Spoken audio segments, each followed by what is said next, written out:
Afternoon, good morning, wherever you are. Be welcome to this dialogue, Voices Across Time and Space, Native Languages from New Zealand and Mexico. The National Autonomous University of Mexico, Institute for Philological Research, the University Program of Studies on Asia and Africa, in collaboration with New Zealand Embassy to Mexico, welcome all of you.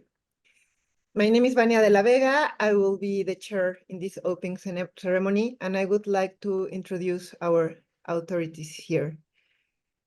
We have Dr. Lilián Álvarez, Director of Institute for Philological Research, Dr. Alicia Girón, Director of University Program of Studies on Asia and Africa, and Mr. Alex Hartsmith, Second Secretary of the New Zealand Embassy to Mexico. Welcome, all of you. First of all, I would like to open the floor for Dr. Alicia Girón, Director of the University Program of Studies on Asia and Africa. Welcome, Doctor. Thank you very much, Vania de la Vega Giota. We are very happy to be here. First of all, the importance of this seminar, Voces, Tiempo y Espacio, and Languages in New Zealand and Mexico. And also because we are making this conference between the Philological Institute of the UNAM, that is one of the best institutes that we have in languages, and also because they are specialists in our traditional language in Mexico, but other in other languages of other parts of the world. At the same time, I'm very happy that the New Zealand Embassy is with us. At the same time, the Mexican, the New Zealand Embassy in Mexico and the Mexican Embassy in New Zealand. So this is a great event.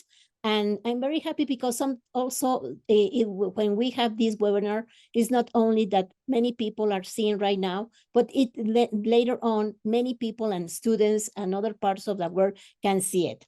While I was trying to find some words for this project, I make a question. What is the importance of these languages? What is the importance of Maori? And the importance not only in Maori, in the culture of New Zealand, and the project that they have of equality about language in this society. At the same time, well, we have languages as the Nahuatl, the Maya, and many, the Zapoteca also languages. But the importance of this is that we must work together to improve our knowledge of these languages and the supervision of this. So I think this conversation that we are having will improve this knowledge for all the people that are not only belong to the UNAM, but for other universities.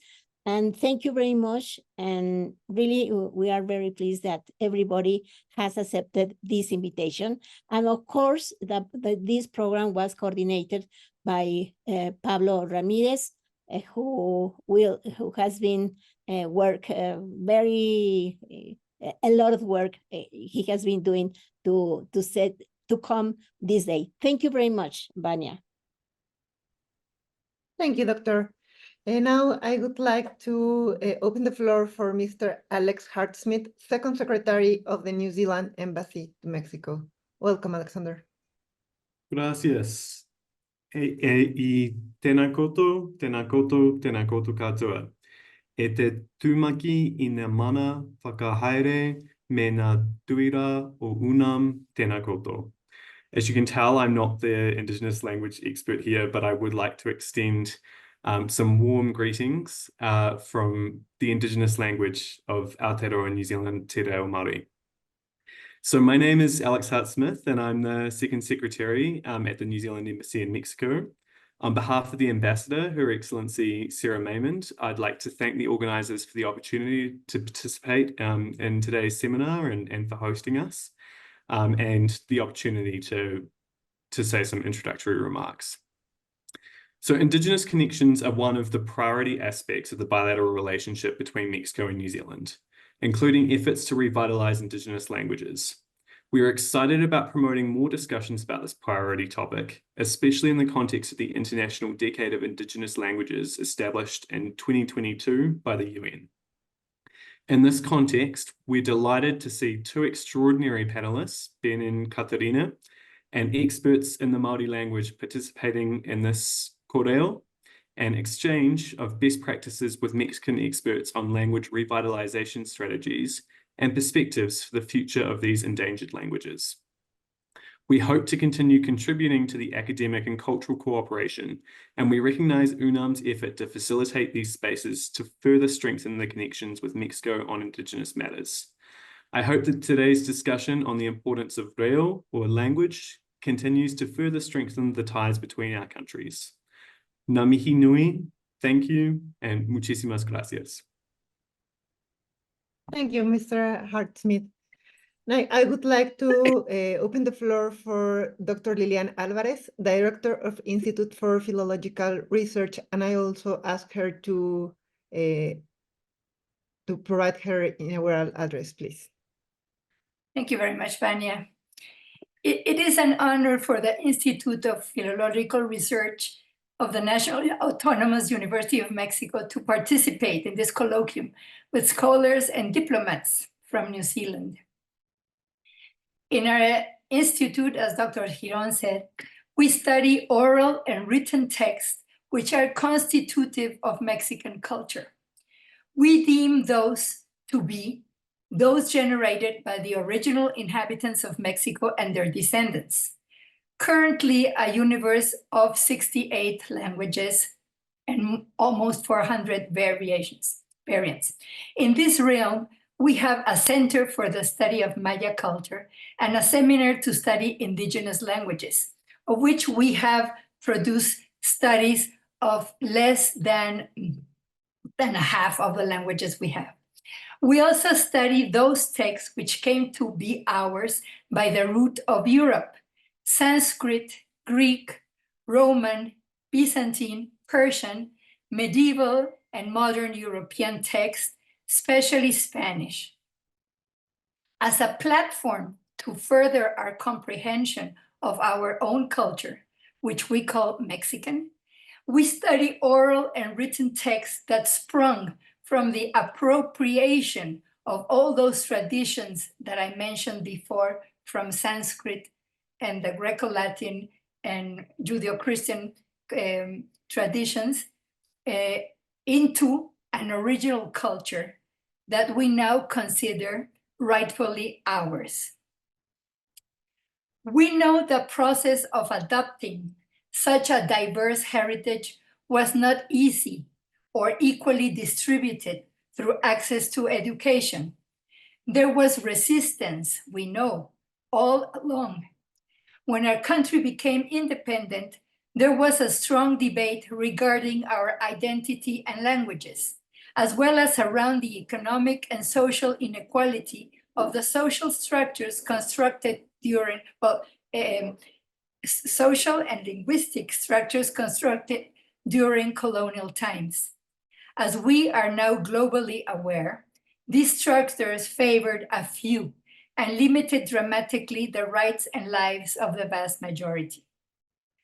To give you a timeline of our endeavors, let me tell you that the University of Mexico was founded in the 16th century. Our country gained independence in 1821. The colonial university was refounded on an entirely new basis almost 120 years ago. Our institute was founded 50 years ago. A few other dates may help pinpoint the development of this process of cultural appropriation. The first academic chair for Spanish literature was inaugurated in Spain at the end of the 18th century. The first chair for indigenous languages was inaugurated in the Colegio de San Gregorio in Mexico in 1842. The first chair of Mexican literature was inaugurated in Mexico during the third quarter of the 19th century as a means of generating academic knowledge about Mexican culture. Since the 16th century onwards, when the Spanish Empire conclusively took by arms the population and territory, which is now Mexico. Our country has been a center of interest for politicians, legislators, linguists, and educators who, through all these several centuries, have pondered different and proposed different policies to manage linguistic diversity. The work of Friar Bernardino de Sahagún and his native collaborators in the 16th century was one of the first works of ethnography in the world, as you may know, one of the most important efforts to understand the Nahuatl language and culture, among other projects geared to Christianization.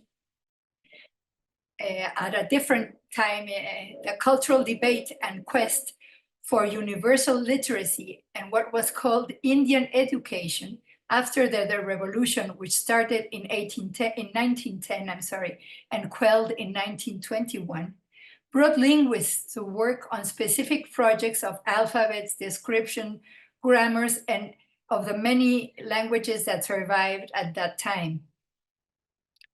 Driven, as in other parts of the world, by the will to conquer, linguistic diversity was seen as a condition for organization, ideological unity, and dominance. Hence, monolinguism was fostered in Spanish, with ensuing cultural loss. But not all was lost. Different forms of cultural survival ensued, in which the generation of academic knowledge through research at the university and other cultural institutions has not been at all negligible, but rather a stronghold for the reconstruction, revival, support, and development of indigenous languages, literatures, and foremost indigenous peoples. All this is known and shared by many countries, including New Zealand. In my time as a graduate student in the 80s, New Zealand was the site of the most exciting transformations in indigenous education. It is very likely, by the same token, that academics and students in New Zealand saw with interest the linguistic claims and educational proposals of the Zapatista movement in Chiapas, Mexico, which started 20 years ago. My point is to stress that the conversation about languages in New Zealand and Mexico we start today has antecedents that go way back, with many parallels and intersection. And still many basic questions are unresolved and always debatable. Monolinguism, bilingualism, multiculturalism, multilingualism, right to one's own mother tongue accompanied with the right to appropriate the dominant tongue and in principle any human language, compulsory education in native tongues for all the population, positive discrimination to support access to higher education of linguistic minorities, different education for different linguistic groups. The conversation that we will have here is informed by debates in society and should go back to society. Academic knowledge has specific contributions, and communications allow us for new venues for its circulations, I celebrate the initiative and wish it will be the first of other encounters.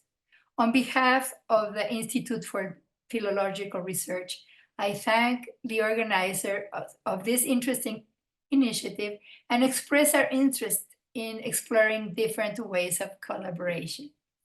I wish these next 2 hours will be very productive, and I welcome you, even if it's virtually, to Mexico, to our time zone, and to our very bright scholars who will be speaking to your scholars, or to you scholars, and I'm sure this will have a very interesting turnout. Thank you to all.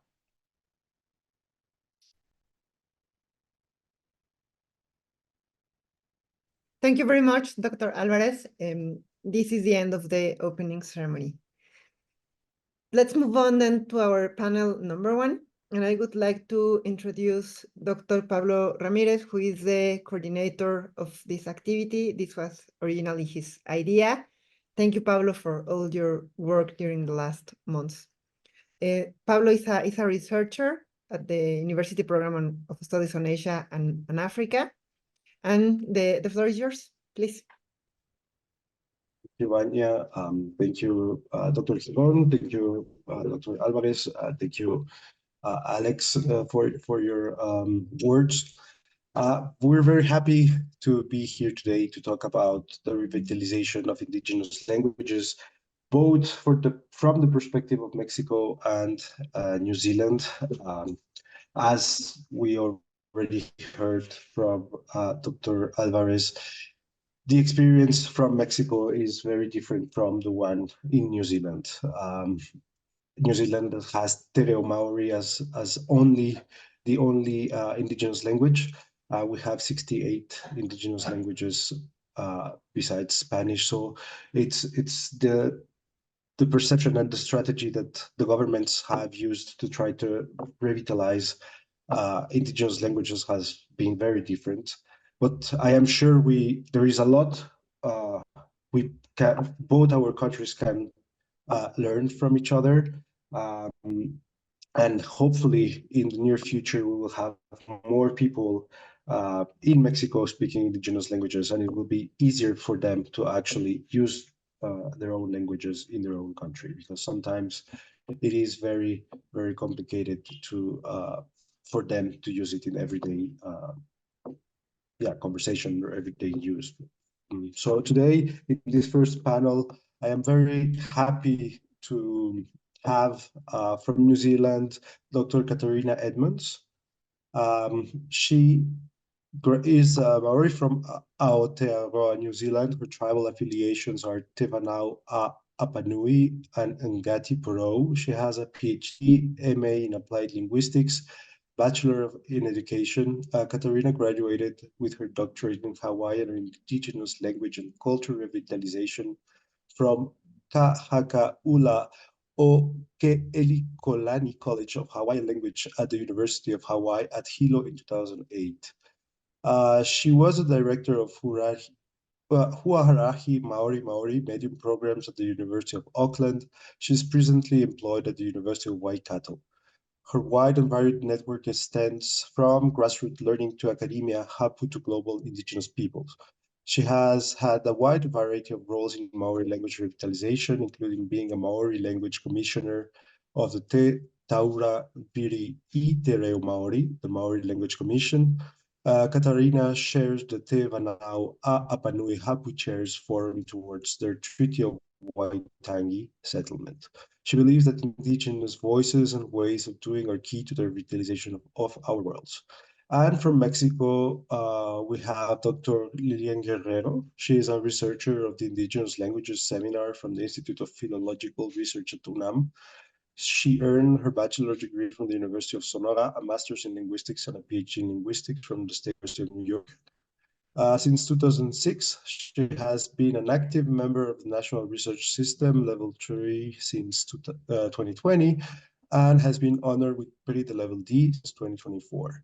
Her research lines are primarily focused on the description and analysis of Mexican native languages, with a particular emphasis on Uto-Azteca languages spoken in northeastern Mexico. Her areas of expertise include the study of morphosyntactic structures, syntax, semantic interface, and possible pragmatic motivation in simple and complex clauses, voice, valency, transitivity, and spectral properties of predicates. She has authored 10 books, 23 papers, and 45 book chapters, published by prestigious academic presses.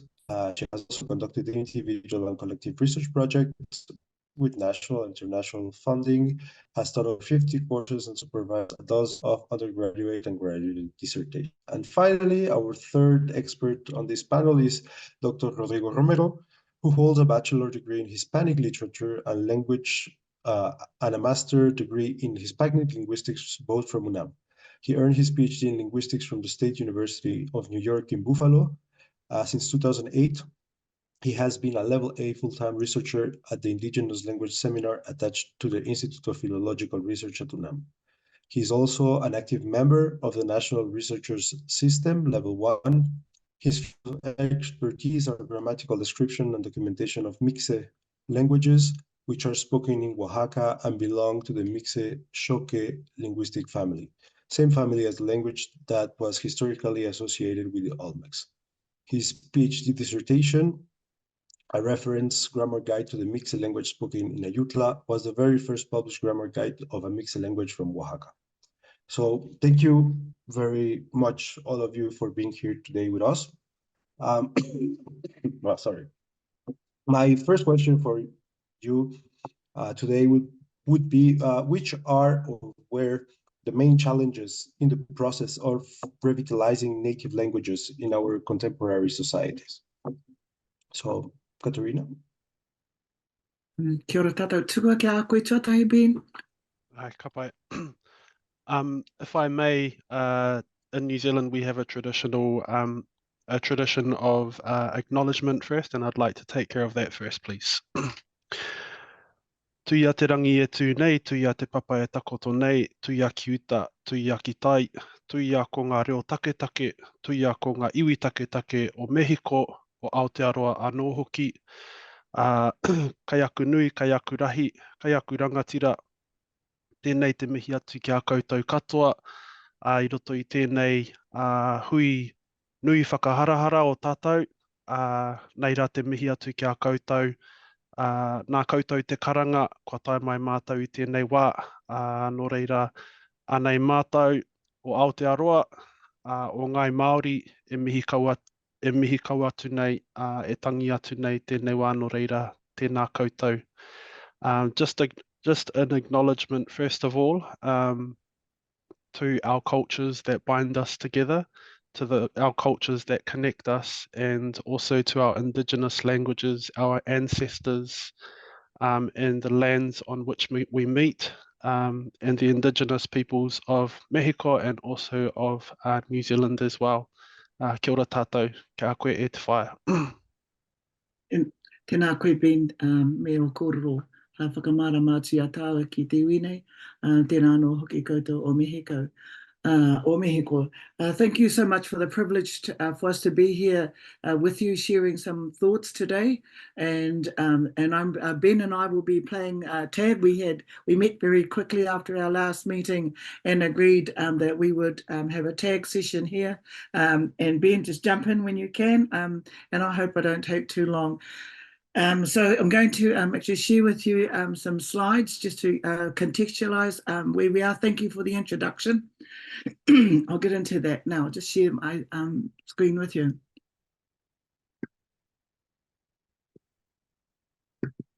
Oops. Oh, what's happening? Right.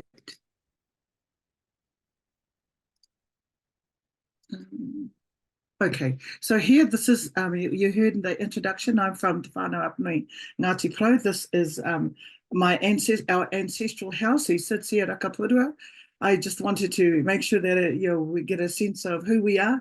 And as you would have got from Ben, our culture, and certainly listening to both speakers before me, three that our cultures are really critical to our being, our very being. So this is my ancestor Rakapurua on our ancestral house that represents an ancestor. And to the right here, I wanted to use this graphic representation of, it's called a whai. A whai is a stingray. And I can tell you, I came to Mexico earlier this year, and one of the first things I saw as we walked into the hotel lobby was this whai, this stingray. And I thought, well, I must be at home. We're in the same place. But this whai, there's a story attached to this story, to this whai, this stingray, about how this heavenly being comes from the heavens. And she brings with her two stingray. And on she comes and she ensures that we have these mara, these gardens of food, whether they be sea from the waters, all our aquifers, or whether they be on land. And she ensures that our lands are full of bounty so that her people will survive. But on her return, she decides she's done all her work and she returns to the heavens. And she takes with her, she instructs these two whai, these two protectors of our people, who we call kaitiaki, to remain and look after our hapu, our sub-tribe. As she's going back, she hears these steps and she stops, and she realizes that one of them has followed her, and she instructs it to go back, and she turns it and returns to her quest to go home, and it follows her. So she turns it into stone. And we still have that picture of this, or not a picture. The stone is resembles a stingray in our river. It goes down to our mara, to our the places that sustain our people, and so that stingray has been frozen in stone in our river, and the other one actually takes care. And our people will tell you, and they truly believe this, that every now and again, and my brother even, this the stingray that was remained in the sea tells them when to get out of the water, that it's a bit dangerous. So I just wanted to share that and contextualize this a bit, the story that our story going to talk to you about. Okay, so here's this. Here I am from this little, you can just see the cursor here. I'm from this little place here where this whai and this celestial being came down to help look after our people. And to put into context here, this was how land was when the European settlers arrived in Aotearoa, New Zealand, and you can see how black or dark all this is, and gradually the loss of land. And I need to say here that the loss of land from our people, from Māori, parallels the loss of language as well. So I don't want to talk about these statistics too much, except for you to have a look at them. I'm actually going to come back to them afterwards. But I just wanted to put this, contextualize where we are and where I'm sitting. Although I'm sitting in Hamilton City right now, this is where I am from, and I regularly go back there. Excuse me. And so let's go to the next one. I just want to talk about this so that it gives you an idea on how I've contextualized the challenges that we have faced. And thank you so much for mentioning them earlier, so that we do have a lot in common. So here I'm going to really talk a lot about how Graham Smith, and some of you, I'm sure most of you will have heard about Graham Smith and Linda Smith, and he talks about what was the biggest challenge for Māori, and this is where, so I'm going back to our question now. The biggest challenge was how to conscientize our people in order to transform. So the words I'm taking are really Graham's, they're not mine. And in summary, we have the colonizer arrives, the Treaty of Waitangi is signed, and that treaty establishes a formal British presence here in Aotearoa, New Zealand, with the idea being to protect all taonga, all Māori treasures. And as already pointed out, the assimilation, the colonization processes certainly didn't mean that things got better for Māori or we were treated fairly. And so I won't go too much in that. We're all very clear, I'm sure, about that process. So here we go. He talks about how historically Māori are colonized and assimilated into European culture. And I will pick up some of these points later. Excuse me. And then the church and education system brings significant agencies for cultural assimilation. So you kind of wonder, what was the agenda there? What were the Māori agenda at the signing of the treaty? What were the colonizers' agendas? And as I've already indicated, land was an important one. And if I went back to that map that I showed you, you would see how gradually whiter and whiter and whiter the land became, which means, as well as assimilating us, there was the taking of land.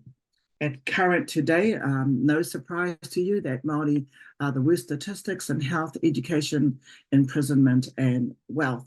So Graham talks about, while we are very proud, and certainly I truly believe that the Māori language revitalization has been absolutely critical to the changes that have occurred and the revitalization of our language. He talks about the language, really that he thinks that the biggest revolution was in Māori critical thinking. and the realization that we Māori could make the change ourselves. And I think that's the biggest challenge. And for me, that remains the biggest challenge, is that we take our people with us, or that they pick up and realize that to be critical in their thinking, and that we make the change and not have change done to us all the time. And he calls this kaupapa Māori theory, and it is really about, kaupapa can be a theme or an idea, but he contextualizes it as kaupapa Māori theory, and there's certainly been a lot written about kaupapa Māori from all of us who are involved in this Māori language revitalization. And it's this, he talks about praxis taking 20 years. So from praxis to practice, from praxis to practice took 20 years. And if you think about it, I'm just going to show you a few more, another slide after this. We're 40 years into this Māori language revitalization movement, so we all know how long it takes. So critical, I think the main idea I wanted to talk about, what was one of the biggest challenges and continues to be the biggest challenge today, is to have our people move forward and make the changes ourselves. And here we go, the powerful ability to mobilize Māori community resistance and to develop transformation, given we were so thoroughly assimilated. And continuing with those, here's this, again, his kaupapa Māori revolution from conscientization. So it's making us aware of why we are like we are, why we're the worst statistics in the country, why our children are taken away from us, why the Māori language is lost. But critical to that transformation was the Māori language and its revitalization. So here we have, he talks about, moving on, changing. And it looks at how Māori alternative education initiatives. I'm a teacher educator, I'm an educator. I've been, my role at the Kohanga Reo, the language nest, which I'm sure you're all familiar with. Walter and I, my partner, we sat here, we were the janitors for the toilets every Friday afternoon. That was our contribution. We were both working, but we were very involved in the Kohanga Reo movement. But in a practical way, we went along every Friday afternoon to do our share for the grandchildren, and ours was usually the Friday cleanup. However, we do what it takes. And it was about education changing to serve our needs. So Graham came up with these 6 principles of praxis, and you'll know these, I'm sure. Self-determination or relative autonomy, being able to determine who we are, what we are, and what we will do. Validating and legitimating cultural aspirations and identity. And he talks about this a lot, the validity and legitimacy of te reo Māori, of the Māori language. Incorporating culturally preferred pedagogy, mediating socio-economic and home difficulties. And that was really about helping our people get over the difficulties that they were experiencing in economic sense, or whatever was going home, so that when they came to school, school was a great place to be. And then incorporating cultural structures to emphasize the collective rather than the individual. And then, of course, to share our collective vision and philosophy with other peoples. So I've probably taken over more than the 5 minutes. Ben, do you want to add some to that, please, Ben? Yes, I think that it really highlights the intergenerational importance of language revitalization, which I will be covering later on this morning in my presentation, but just and the transmission of knowledge from grandparents onto the grandchildren through the total immersion education system, from babies and preschoolers right through to higher education. So I'll just leave my comments there. Okay, I'll just end the show there as well. And then is that how we're going to proceed then at this point? Yes, now if Lilián and Dr. Guerrero or Dr. Romero would like to give their opinion on this question.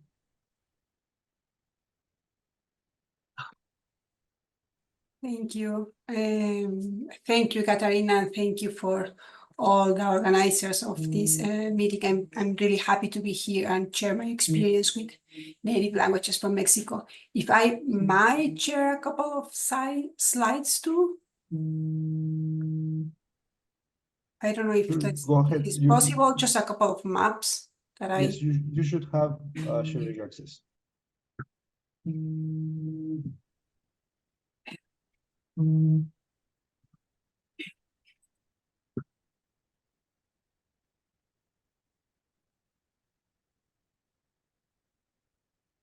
Okay, now it's possible. Okay, let me...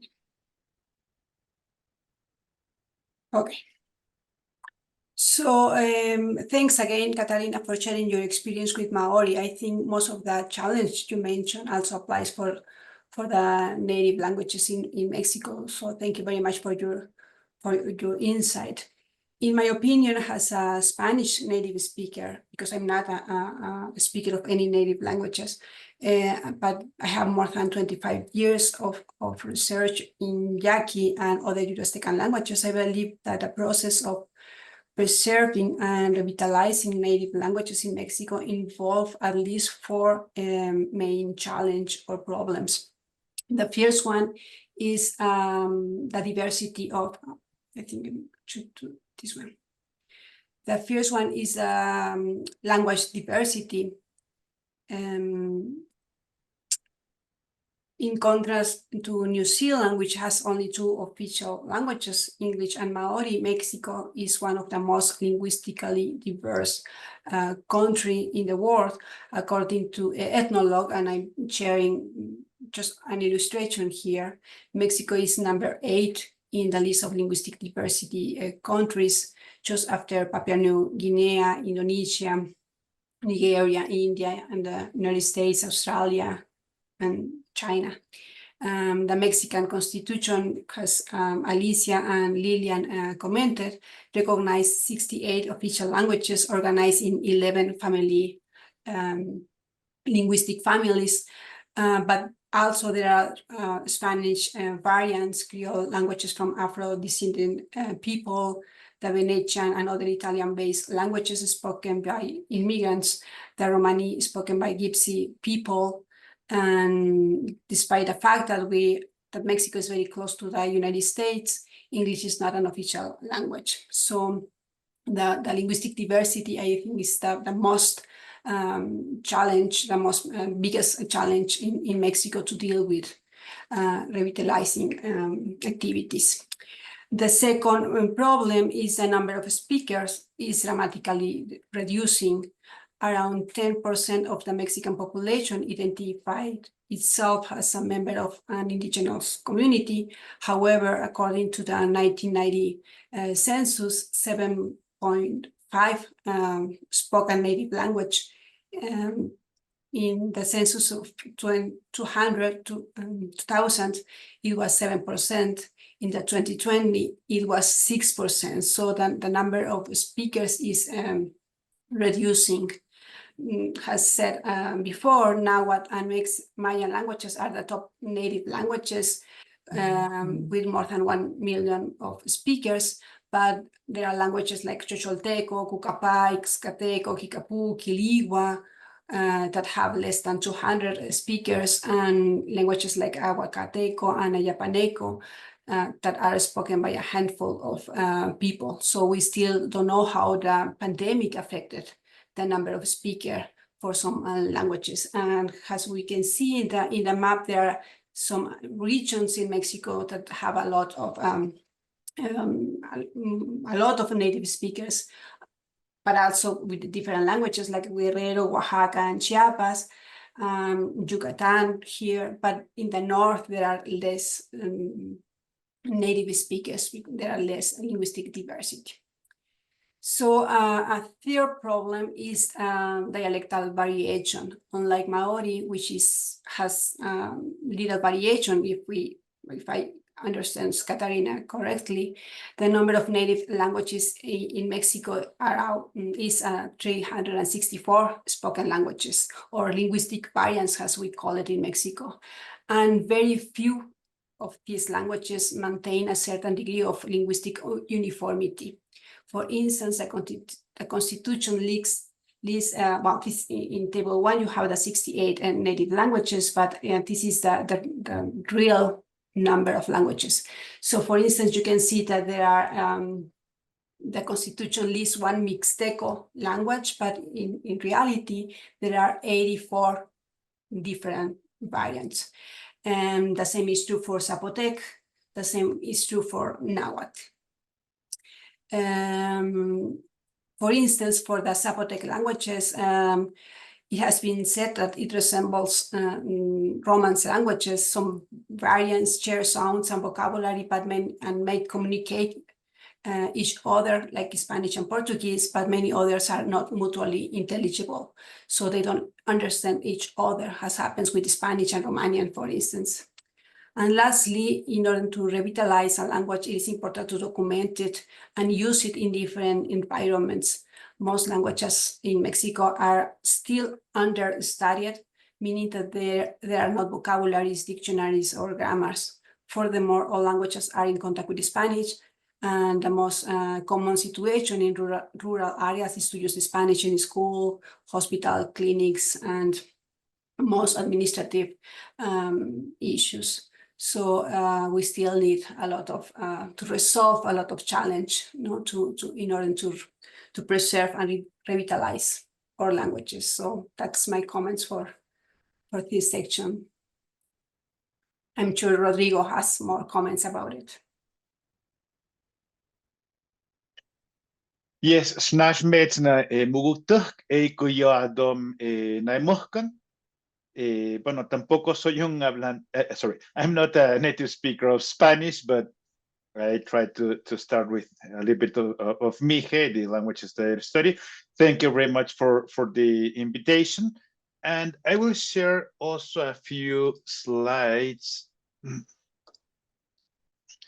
So I'm going to talk more or less about Mije languages, which are spoken in this part of Mexico, in southern Mexico, in the state of Oaxaca, and particularly in this region of the state. Mije languages are not very well known because they are not as famous as Aztec or Uto-Aztec languages, or Zapotec or Mayan languages, but they are the descendants of the Olmec civilization, which is called in Mesoamerica as the mother culture. They invented the Mesoamerican writing system and the Mesoamerican calendar and many other things. And just to complement what Lilián just said, oh, sorry, other slides. So these are this is the Mijezoque language family, and I work mostly on the Mije branch of the family, and particularly what I know more about is about these two communities in opposite sides of the Mije region, where I conduct field work. And now to complement what Lilián said, this is the development of bilingualism and monolingualism in Mexico for the past 90 years. As you can see, in 1930, there were more bilingual, monolingual speakers in a indigenous language in Mexico than bilingual speakers. But then the situation soon reversed, and nowadays there are very few monolingual speakers of a indigenous language, and of the speakers of a indigenous languages in Mexico, most of them are bilingual. And in general, I'm not opposed to bilingualism, but the problem is that, as we can see here, most of the monolingual speakers are elder speakers. And there is this funny thing here in this graph, but I think what it represents is that children start to speak their native language at home, then they go to school, and there is a huge pressure for not speaking their language. And so the numbers of monolingual speakers drop. And then as we go into older speakers, there are more monolingual speakers in for any indigenous language in Mexico. And this also shows, but this doesn't exactly show that. I didn't want to put too many graphs, but what happens is that if people want to go to a university, they absolutely need to speak Spanish. It is not possible to go to high school or to a university if people don't speak Spanish. So there are supposedly some primary schools, in bilingual primary schools, but they are in fact, or they were developed originally in this system in which the idea was that children got to school just speaking their native language. And the idea was that they gradually changed from their native language into Spanish. And so the situation, I think, for most indigenous languages in Mexico is that the monolingual people are elders. And as I said, I'm not opposed to people being bilingual, of course. I mean, bilingual, trilingual, etc. But the problem, as we'll see now, is that in Mexico, the bilingualism is, I think, a phase between just speaking a native language into just speaking Spanish. And this is a graph, not the first graph was for the whole country, and this is a graph for just the past 50 years in the Mije area. And the trend is more or less the same. There were more monolingual speakers, and now it has dropped to less than 20%. But the main problem, I think, is what we see here. And this is a graph just for one of the towns I was talking about before this, Ayutla. And the situation here, as we can see, is that originally all, like a century ago, all people were bilingual, monolingual speakers in Mije. Then gradually there were more bilingual speakers. And nowadays, there is actually a few more monolingual speakers in Spanish than in Mije. So as I say, the problem is that the situation, I think, is this, that there are fewer monolingual speakers in any indigenous language. I mean, this is the graph, as I said, specifically for Ayutla Mije, but I think the situation is more or less for many indigenous languages. And the situation is that the numbers of monolingual speakers drop, then there are more bilingual speakers, but then people tend to speak less, even though they're bilingual, they speak more Spanish than their native language. And finally, there are just bilingual speakers of Spanish bilingual speakers. And I just want to make a few remarks here. And first of all, is that it is necessary, I think, to acknowledge that this linguistic shift has many sociolinguistic, sociological, and economical causes. And in general, linguists can do little about that. And it is probably a sad situation, and we as linguists do not want to speak about that because we would like to make many things, to many actions to revitalize the language. But I think that it is necessary to acknowledge the sociocultural, socioeconomic reasons behind that. And in many cases, I've conducted linguistic surveys in the Mije area, particularly in these two communities that I was talking about. And when we talk about Mije, their native language, they talk about community, they talk about how they belong to that community. There are many emotional links to speak in their language, cultural link, historical links. But when we shift to Spanish, when I ask them about Spanish, they talk about opportunities, they talk about being able to study, they talk about being able to work. And so the reasons for speaking Mije and the reasons for speaking Spanish are completely different. And even though they, of course, feel a deep connection to their language and to their culture, at the end of the day, if they have to speak Spanish to work, to eat, to study, of course, they are going to speak Spanish.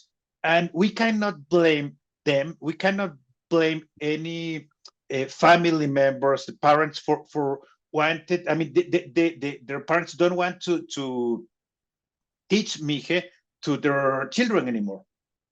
And we cannot blame them for that because, of course, they want better economic conditions for their children. And if we think, what are the pros for speaking Mije?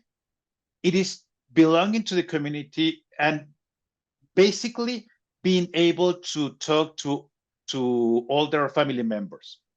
But when those grandparents die, there is no more pressure for speaking their language. There is a little bit of social pressure for speaking Mije in social spaces, but not so much. So I think the main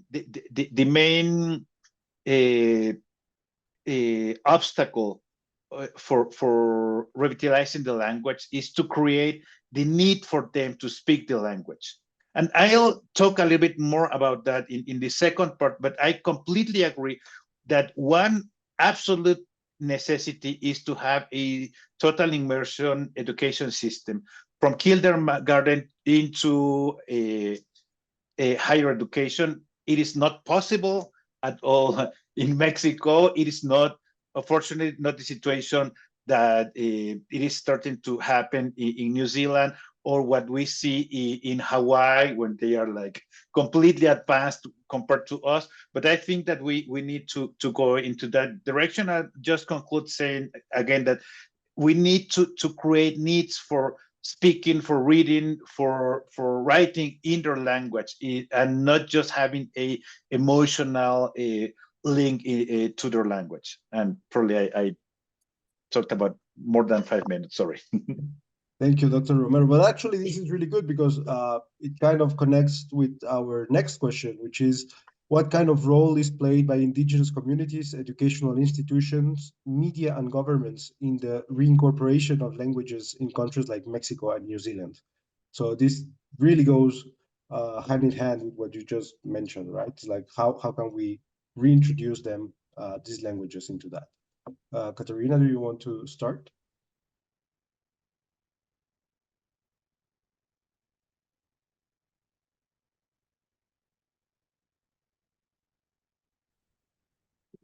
You see me also, kia ora again. That was really interesting, and you're so right that they need to have a purpose for speaking. And fortunately for us, and there's the Māori, all our dialects were mutually intelligible. Even though there are slight differences, like where Ben comes from, we use f, they use h. And then in Taranaki, there's a glottal. So it is much easier for us from that front because of our language being mutually intelligible across the country. But also we're seeing that our students who have been through Māori immersion or learning it, even if they've just learned a little bit of Māori at secondary school or primary school, they are outdoing their peers who are only in English medium context. So I have to say that for us, the economic context is a plus for speaking Māori. And we don't have all the languages that you have. In fact, it's awesome to see so many languages. And yes, the reality, and that's what happened, I'm sure, to our grandparents, our parents in the past, they were driven by economic necessity and the belief that had been inculcated into them that the way to go was to speak English. The way to go was to drop your culture.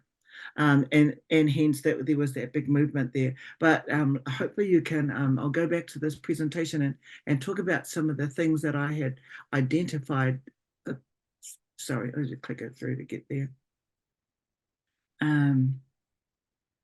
Look at that.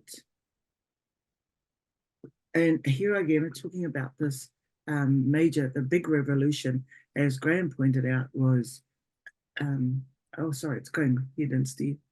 Let me go back a bit. So here, the question was, what kind of role is played by the Indigenous communities and educational institutions? Can you all see the slide okay? Okay, cool. So what I've done is I've gone back to sorry, one more. Just go back a bit, one more. So you'll see here, just a brief overview. I don't want to read it all through, but if you just glance down there, you can see from 1816 with the establishment of the first missionary school in the Bay of Islands, that's up the north of our country. And then what my big point at everywhere I've been speaking at different places over the past year with different delegations that have come through. The big idea, what's coming through is, especially we have a change of government, that we need to be politically astute. And what all our people need to be politically astute and be aware of what policy does, what government policy does. And we can see here, assimilation policy introduced, the Native Schools Act, it sets out and what constitutes legitimate knowledge for Māori. And look at this one where we have to provide the land and the government buildings and teachers, but we also have to pay for part of that teacher. We won't go, and English is to be the only language. So you can see why quickly there's this demise of Te Reo Māori. It's forbidden and so on. You would have heard this story many times. It's deemed no loss to us. English increases, and then World War II comes along, and you see the death of our people. And originally I'd call this this presentation about the loss of our language, but I won't talk about that here. What are we educated to be? The laborers, homemakers, and so on. And then there's this huge shift for us. If you want a job, if you want to survive economically, you move to town. All our families did this. So what's happening here? And not only do you move to town, you're pepper potted, like taking a pepper shaker, shaken about, and you are placed in communities where you are isolated from your communities. I'm just going to share, this is my partner, Walter. We've both been involved. I don't know if you can see it. We've both been involved in this kaupapa. As a young man, this Hun report that comes up took his mother. He lives in Ngāti Pro, and a very small community, and he's told by the Māori affairs person, if you want a house today, his mother is told, you move to the big city, Auckland. But he couldn't get a house on his own land. So the whole economic thing is happening, and he's sitting here. You might have seen him was sitting there, and I'm sharing this with him because we're both sitting here and both interested. This is our world. So here we have this Hun report where Māori are to be integrated, assimilated, and so you can see by 1900s that Te Reo Māori has fallen from 95% to 25%, so that the quick demise of Te Reo Māori going downhill. By the 1960s and the 1963, we're all working, most of us are working in cities, certainly my parents' generation, and now only 16% of Māori school children can speak Māori. So you can quickly see by these numbers that how quickly the language can die. And then coming back to the main point of this part of the panel, and so I'm sure you can see, oh gosh, this keeps jumping around, sorry. You can see, so the rise of political activism. And this is, I think, where we've taken the bull by the horns and decided we will make decisions about who we are. So we have this group called Ngā Tamatoa, and they lobby. They've been living in the cities. They realize that they can't speak Māori. So they start lobbying for the introduction of it into schools.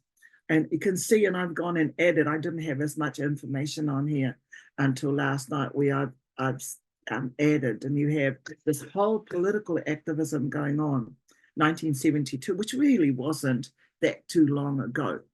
And then the critical one, and interesting, I had a look at how policy is made. And we have Richard Benton, who worked for the New Zealand Council of Education Research. He conducts this big social linguistic survey, and it tells us there that the Māori language is in rapid decline and in danger of disappearing. Drastic measures are required. And fortunately, that goes public. We ourselves realize just how endangered the language is. And also policymakers and government is beginning to see this. So some changes begin to happen, and you can see how teacher training schemes happen. We start having celebrations like Māori Language Week. We have television for 5 minutes, once a day. But look at this, by 1975, less than 5% of Māori school children can speak Māori. And so here's this beginning of this education movement. The first bilingual school in New Zealand, a petition for a recognisable presence on television, and Tautarangi. So you can see, so what were the roles played by these people? And let's make no mistake, it was about us becoming activists and making sure and fighting and arguing for this. And I know the situation in your country is quite different to ours, but it took this kind of activism to wake us all up. So this is, you all heard about the kohanga, the language lesson being established, radio broadcasts. So the role of the media becomes important and critical today in all sorts of forums. We have movies in Māori, but it takes a lot of energy, a lot of political activism. And so you can see, and I tell my students this all the time, that they need to be politically astute. They need to understand the role of policy in order to make sure that our language is maintained or it survives. So you can see how it becomes legislated as an official language in New Zealand, actually even before English. And here more education acts. So our Kurakaupapa Māori, these are our Māori medium schools and our Māori medium tertiary schools, educational institutions are established. And then here we have in 1999, which wasn't that long ago, where the Education Amendment Act actually recognises formally these institutions. Then we have a Māori language strategy. So almost every tribe in New Zealand has a Māori language strategy. There is a formula, if you like, or what is required in coming up with a Māori language strategy. And then here we have the Māori Language Commission. So I think I missed it somewhere here. Somewhere up, sorry, let me go back up to 1986. So Wai 11, every Waitangi treaty claim has a number. And this is when we become so active. And remember, we signed the treaty and we had our the Māori version that was that all Māori treasures were to be taken care of and were ours. And of course, we know that that didn't happen. And you can see the takeover, you could see the takeover land that I, in that earlier slide. So Wai 11 is Waitangi Claim 11. And this is about the Māori language and how it was guaranteed as a treasure under Article 2 of the Treaty of Waitangi, the Treaty of Waitangi. And there's a lot of debate going on about whether we're fighting to retain that. So this is what it recommended. Legislation, the use of Māori in courts of law. Walter sitting here as an interpreter. The establishment of the Māori Language Commission. And then we get to the point where it insists that all children may learn to do Māori. Doesn't matter what colour your skin is, that you may all learn Māori. Kohanga reo and these Māori medium contexts are formalised. It's recommended that this happens. Broadcasting policy, and we all know the power of media, whether it's, look at our kids today. I mean, I can't keep up with them on the phone, but there's television, there's broadcasting, and so on. And so these are results of Wai 11, Waitangi Treaty Claim number 11. And these are some of the outcomes. So Māori becomes recognised as the official language. Māori medium education is formally recognised in an Education Act. Look, I've doubled that one up. Māori language strategy, 1989, it's recommended by 1999, took 10 years to become legislated. There's a Māori language strategy, And so there is a Māori language strategy that we have here in Aotearoa, New Zealand, and there are also in education, the Tau Mai Te Reo is a strategy document that points out how educators can help Māori achieve as Māori, not sadly having to take on the characteristics of the colonizer or anyone else, but how we can achieve as Māori. And this, some of you may have heard of Mason Dewey's work in this area.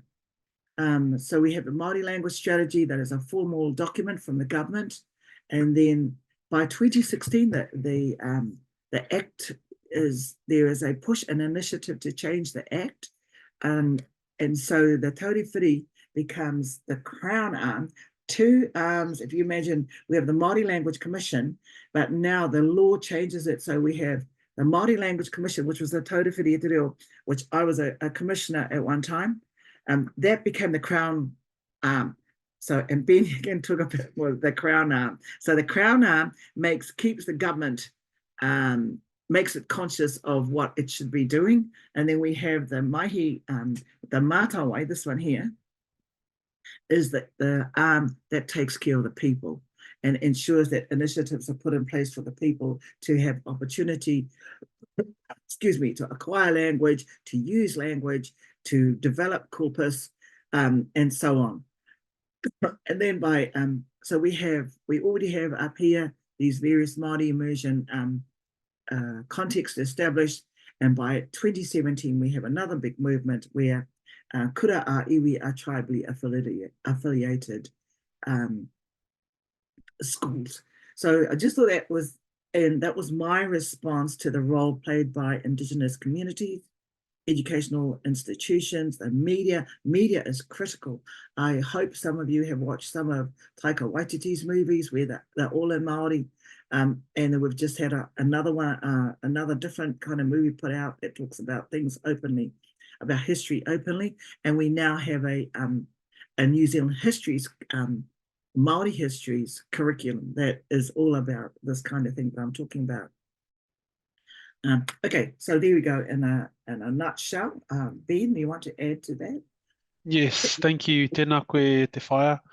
I just wanted to add a little bit around, so Katarina was talking about the two arms. On the one hand, you've got the Māori efforts to revitalise the language, but the Crown, the New Zealand government also recognises that it has responsibilities to fulfill under the Treaty of Waitangi in revitalising the Māori language. And under the Māori Language Act, the Act recognises that the caretaker role for the Māori language sits with Māori, but that the Crown has an obligation to support Māori in those efforts. And so what we call the Maihi Karauna sits together with the Maihi Māori to create that house of Māori learning. And the Maihi Karauna, the Crown side of that effort, has a number of audacious goals that it has set. 3 audacious goals. So number 1 is that by 2040, 85% of New Zealanders or more will value te reo Māori as a key element of national identity. So that first one is about changing attitudes and changing perceptions about te reo Māori. Number 2 is that by 2040, 1 million New Zealanders or more will have the ability and confidence to talk about at least basic things in te reo Māori. And so that's planting the seed, and it's helping, it's nourishing that seed of te reo Māori capability to grow across New Zealand. And then goal number 3 is that by 2040, 150,000 Māori aged 15 years and over will be able to use te reo Māori just as much as English. So that's the government's strategy for revitalising te reo Māori. Well, thank you, Ben and Katarina. It's actually very ambitious if you take into account that New Zealand has 5 million people. So if you want that by 2040, at least 20%.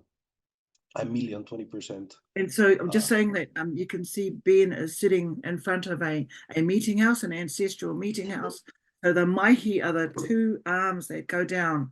And so that is the one that represents the, there you go, he's pointing it out.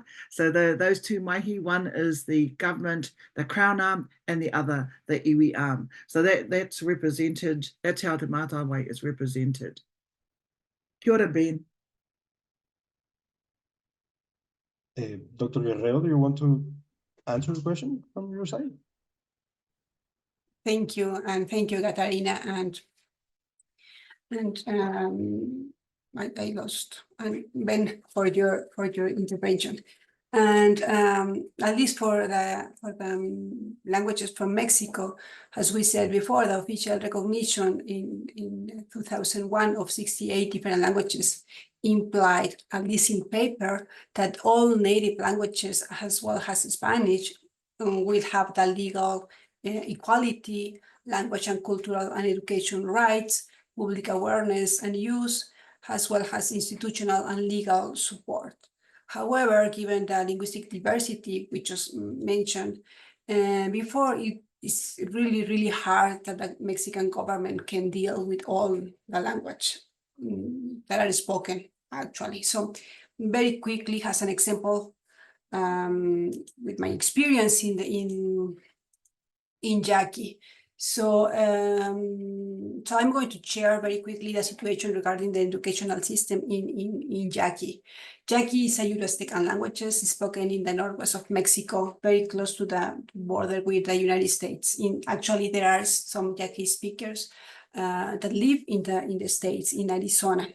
And Yaquis from Mexico and from Arizona communicate each other, and they can travel more or less easily in the border, and they communicate in Yaqui, because Yaqui speakers that live in Arizona are bilingual in English, and Yaqui speakers that live in Mexico are bilingual in Spanish. So the only way that they can communicate is in Yaqui.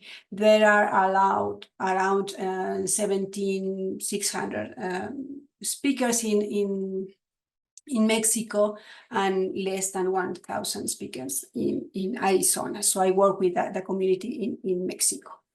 And there are very few of adult monolingual speakers. Most of them are bilingual or more or less bilingual. So a few pictures of the community. This is a regular living area in Bicam, the town I work with. This is a typical house, some cultural representation, and my parents, the people I have been working on for more than 25 years. So in the late 70s, the government published several public textbooks on indigenous languages, including Yaqui. However, they basically correspond to the Yaqui or the native language translation from the Spanish basic textbooks, and they involve content that wasn't relevant or it wasn't relevant for the communities. So in many Yaqui communities, children learn Yaqui as a first language in their home, and they learn Spanish as soon as they got enrolled in kindergarten or elementary school. So as happens in most bilingual or bicultural schools in Mexico, as Rodrigo mentioned before, that teachers didn't use Yaqui as a language of instructions. They usually use Spanish because they are just a Spanish speaker, or because they speak a different native languages, because the government has a policy that for bilingual teachers to move them around and to put them in different schools and different regions, depending on the sonority or depending on the antiquity or other issues. So most of the in the 90s, most of the teachers of the bilingual schools didn't speak Yaqui at all. So the teaching was basically in Spanish, and the textbooks were irrelevant, so they were useless. So for some parents, this was okay because they wanted that their children learn Spanish rather than their own language, because they, as said before, they want them to have more opportunities in the real world. So, however, years later, the community got very worried about the situation because they thought they realized the language is going to be lost because the children are not learning the language and because the teaching is in Spanish. So they started motivating young members to prepare as bilingual teachers, as bilingual professors, and they revised the textbooks. They proposed changes, and then the government very recently also revised the contents of the bilingual or the indigenous textbooks. And I think nowadays most young children in the Yaqui communities receive a decent education, bilingual education. And in fact, and this is I think it's a very good news, the first university of the Yaqui people was just opened 2 years ago. And in this university, all the students, the professors, as well as the administrative workers are native speakers. So, and they are trying also to look for professors for the programs that they speak the language, and all the content of the careers of the programs, of vocational programs, are taught in Yaqui. And I think this is very important, and it's a very good step to preserve the language. For Yaqui, there is not a television or writing newspaper on the language, but there is a radio station connecting 3 Aztecan languages that are related, and they are very close in the region. It's Yaqui, Mayo, and Guarijillo. Thus, despite a legal framework and more positive bilingual schools, there are many educational gaps, since there are schools that still prohibit the use of the native language in the classrooms. And there are regions where bilingualism is not promoted, but banned and prohibited in favor to Spanish. And also, I think more native speakers are needed in all professional areas to gain visibility and to promote linguistic diversity, as well as a major representation in public spaces and media. So to answer the question of this, the later question, I strongly believe that any linguistic policy that doesn't directly involve members of the community will hardly success. So we need to work very close to the members of the community, their needs, and the resolutions to preserve, document, and revitalize their own language. Thank you. Thank you, Dr. Guerrero. Dr. Romero, do you want to give your opinion on this?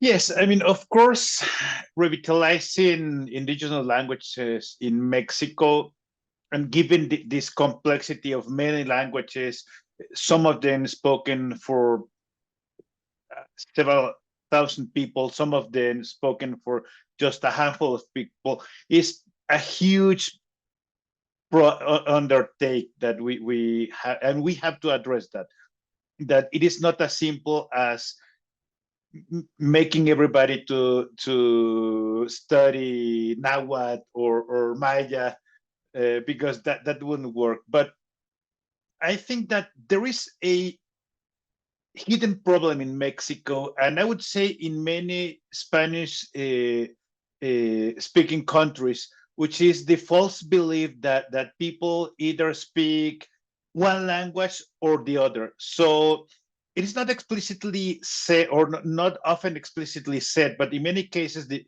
is in the background that for many policies or for many political decisions, that people either speak Spanish or the native language.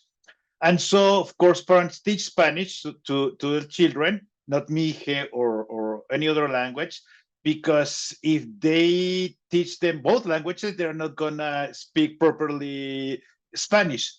So I think the first thing that we have to address is this false belief, and we have to tear down this idea. So speaking an indigenous language is not a threat for Spanish, or it is not a threat for Mexico as a nation. And as I said, it's not said explicitly said in many cases, but as I said, when I conduct these surveys, it is obvious for many people that they either speak one language or the other, because people say, like, I'm not gonna teach Mije to my kid because I don't want them to speak Spanish with Mije accent. And the same is true for in other places. And when talking about bilingualism in Mexico, what usually comes to mind for most people, I think, is speaking Spanish and learning a little bit of English or French or German or other European language. And there should be a change toward a bilingual, or rather trilingual policy in Mexico. I know it is not possible right now, but I think we should walk in that direction. And also, we must demand that the national and state governments take more actions for creating the necessary conditions for the indigenous languages to be spoken, not just because usually people talk about promoting the use of a indigenous language, but that could be just learning a few words in Mije or in Nahuatl or whatever, or just writing down a few things in the native language. But that's not the effective use of the indigenous local language as a means of communication. And we have to try to do that, to create the conditions for the use of the indigenous language. And as I said before, it is a dream right now, but it is necessary to work toward having an educational system in which the indigenous language is the language of instruction, a completely immersed system. And there are a few like regional universities or universities, but the problem is that people use Spanish, not the native language. As for other institutions like the UNAM or other higher education systems or schools, it is also necessary to provide more resources for hiring people for that work on the documentation and the description of indigenous languages. Given the amount of languages spoken in Mexico, we are just a handful of people trying to work on theoretical aspects, on documenting the language, on writing grammar, writing dictionaries, and probably just one people per language, and it is not enough. And even we are not working on all the languages spoken in Mexico right now. And I'm not talking about the UNAM, but in general, in all the universities in Mexico. But also as linguists, it is important not just to work on creating like papers that we submit to journals, or writing grammars that are useful for other linguists, but also to create the resources or the materials that are useful for the communities. Also, I mean, that's why I also say that it's necessary to hire more people, because we probably are not able to do everything at the same time, but we have to keep that in mind, that we have also to produce materials that are easily or that are useful for the communities. And I also, I mean, we talk about the linguistic policies at the national level, at the state level, but it is also necessary to talk about linguistic policies at the community level. And I think we have to emphasize that more for the communities, like demanding school teachers that speak their language, because as Lilián said, in many cases, the teachers either they don't speak any indigenous language at all, or they speak a different indigenous language. It is also necessary to create after-school spaces to teach the language to children. In general, not given into the social pressure to use Spanish. And I'm just gonna end with a funny example in which a few years ago, the local community, the local authorities in Coatlan, one of the towns I work on, they submitted all the paperwork to the regional government written in Mije. They went to the office and said, look, we demand this, these are our needs, and all the paperwork written in Mije. And of course, the other authorities were like, but we don't understand that. And they said, well, I mean, we didn't understand Spanish at the beginning, but we had to learn Spanish in order to deal with you guys. And you also need to learn Mije or hire someone for you to understand this language, because you also need to do that. And those are the kind of policies that are needed in all the communities. And I'm concluding with that. Thank you very much. Thank you, Dr. Romero. It's interesting because I think that from the pandemic to today, at least in I study music. Part of what I study is music, and I have seen a lot of young people, indigenous young people in Mexico, create music in their own language. So there are like communities in the state of Chiapas, or even here in the state of Mexico, that sing in Nahuatl, in Tzotzil, and they use rap, they use metal, they use punk music as a way to transmit their message, right? So even though I don't understand anything at all what they're saying, I see that they are actually getting a following now. And one of these bands, who is actually from Ciudad Neza, a very marginalized area from Mexico City, is actually touring around the world. It's going on tour in the US, Europe. So you can see that there is also interest for this kind of messages of music. And also there is hope that we can revitalize our languages, although we might not get to the point where we can all speak a little bit of it, but at least to give them the opportunity to those who speak it to do it freely and use it in their everyday life here in Mexico. So I would like to also invite all those who are watching us to send us their questions, so we can start closing this panel. This has been very, very insightful to see and compare these two different experiences between New Zealand and Mexico. I think that yes, it is an advantage that New Zealand has to only have Te Reo as an indigenous language, because it's easier to focus on only one language family for its revitalization nationwide, instead to have multiple fragmented communities all across the country as we have, and also to have, well, now from what we have seen in Dr. Edmonds'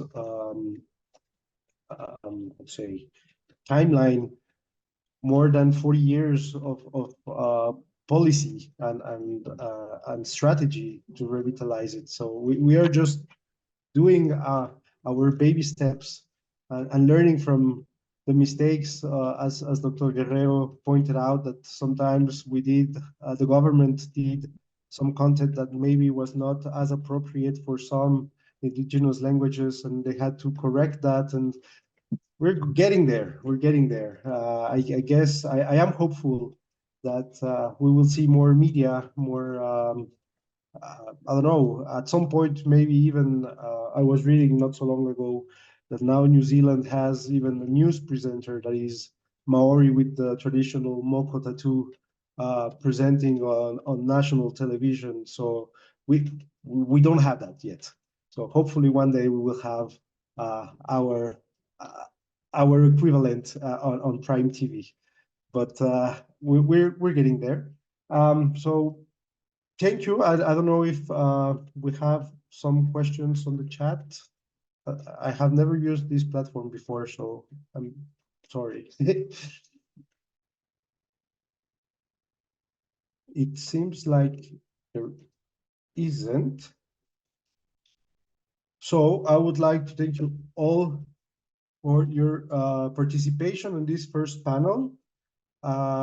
We are going to start the second panel in maybe 5 minutes. We can have a little break, Vania. I don't know. Yes, apparently. No, there is someone. Ana Maria, there is a question. Sorry, I cannot see it. Yes, Ana Maria, I think you can just open your mic, please.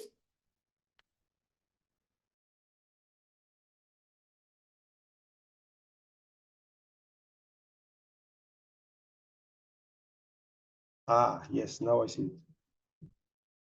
Okay. Great. Thank you so much. Where is this other thing? Can I use a video? No. Yeah, sure. Well, where is the other one? I mean, don't worry, it could be either. Yes. Tenakoto katoa. So ko Ana Maria toku inua. Kia ora, dear Katarina Edmonds. I did my PhD in Tapuna, Wānanga. Had the pleasure of meeting you there. And I am from Mexico and did some studies in the region of Quetzalan. And there was a long elaboration on subtractive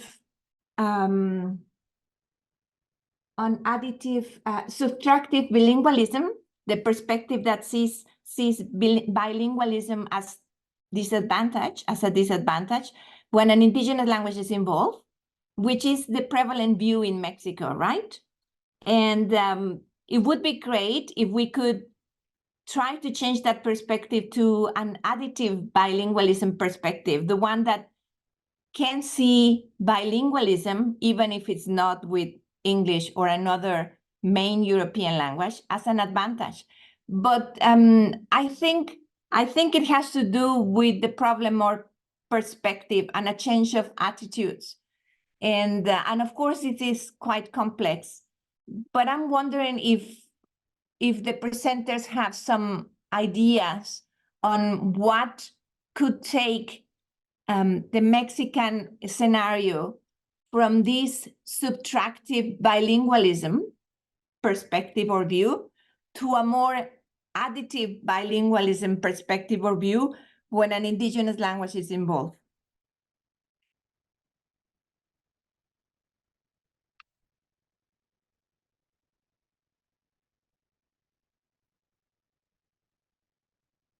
Dr. Romero or Dr. Guerrero, anyone wants to answer?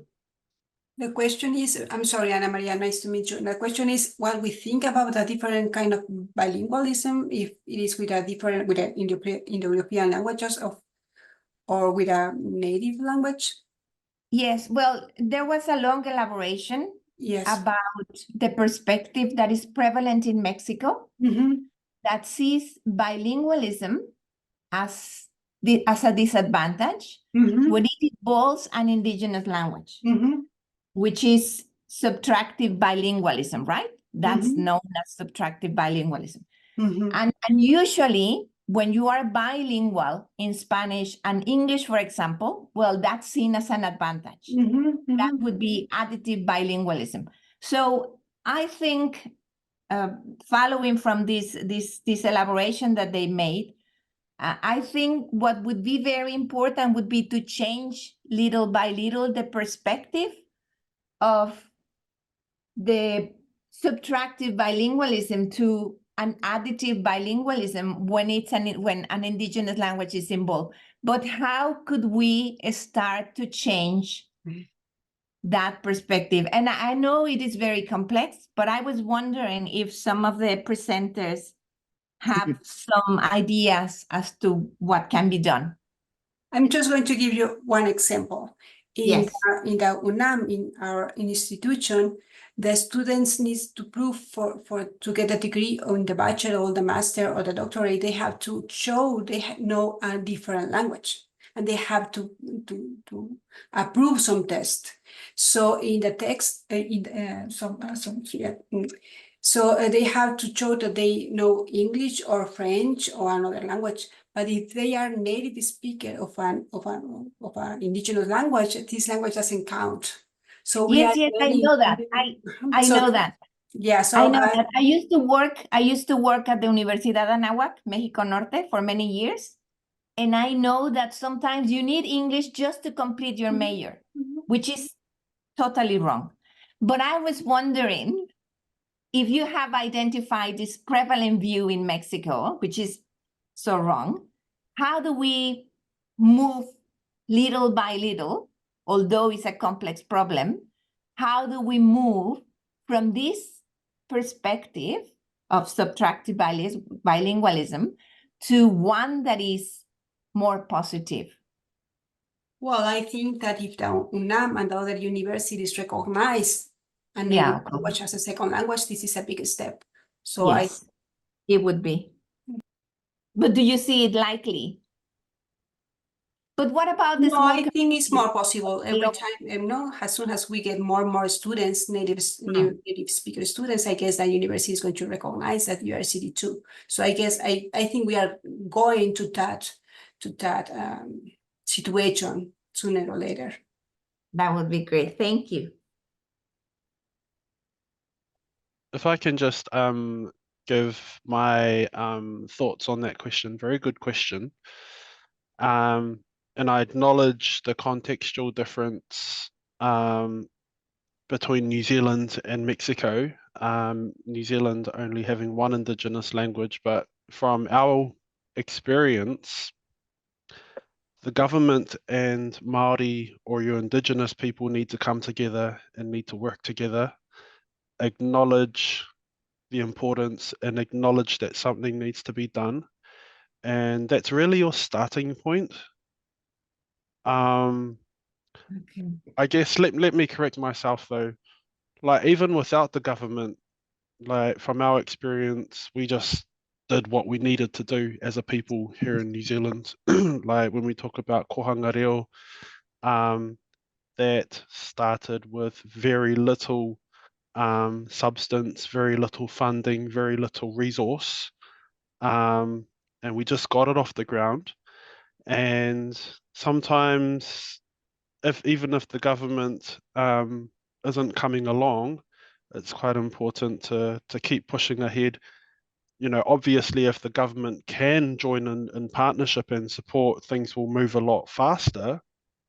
But off the true, just grit. That's the only way that I can explain it, is grit and determination of our ancestors to just move things along. And then my other point is it's a gradual process. For us here in Aotearoa, it's taken 50 years to get us where we are. And that's off the back of the efforts of our grandmothers, of our grandfathers.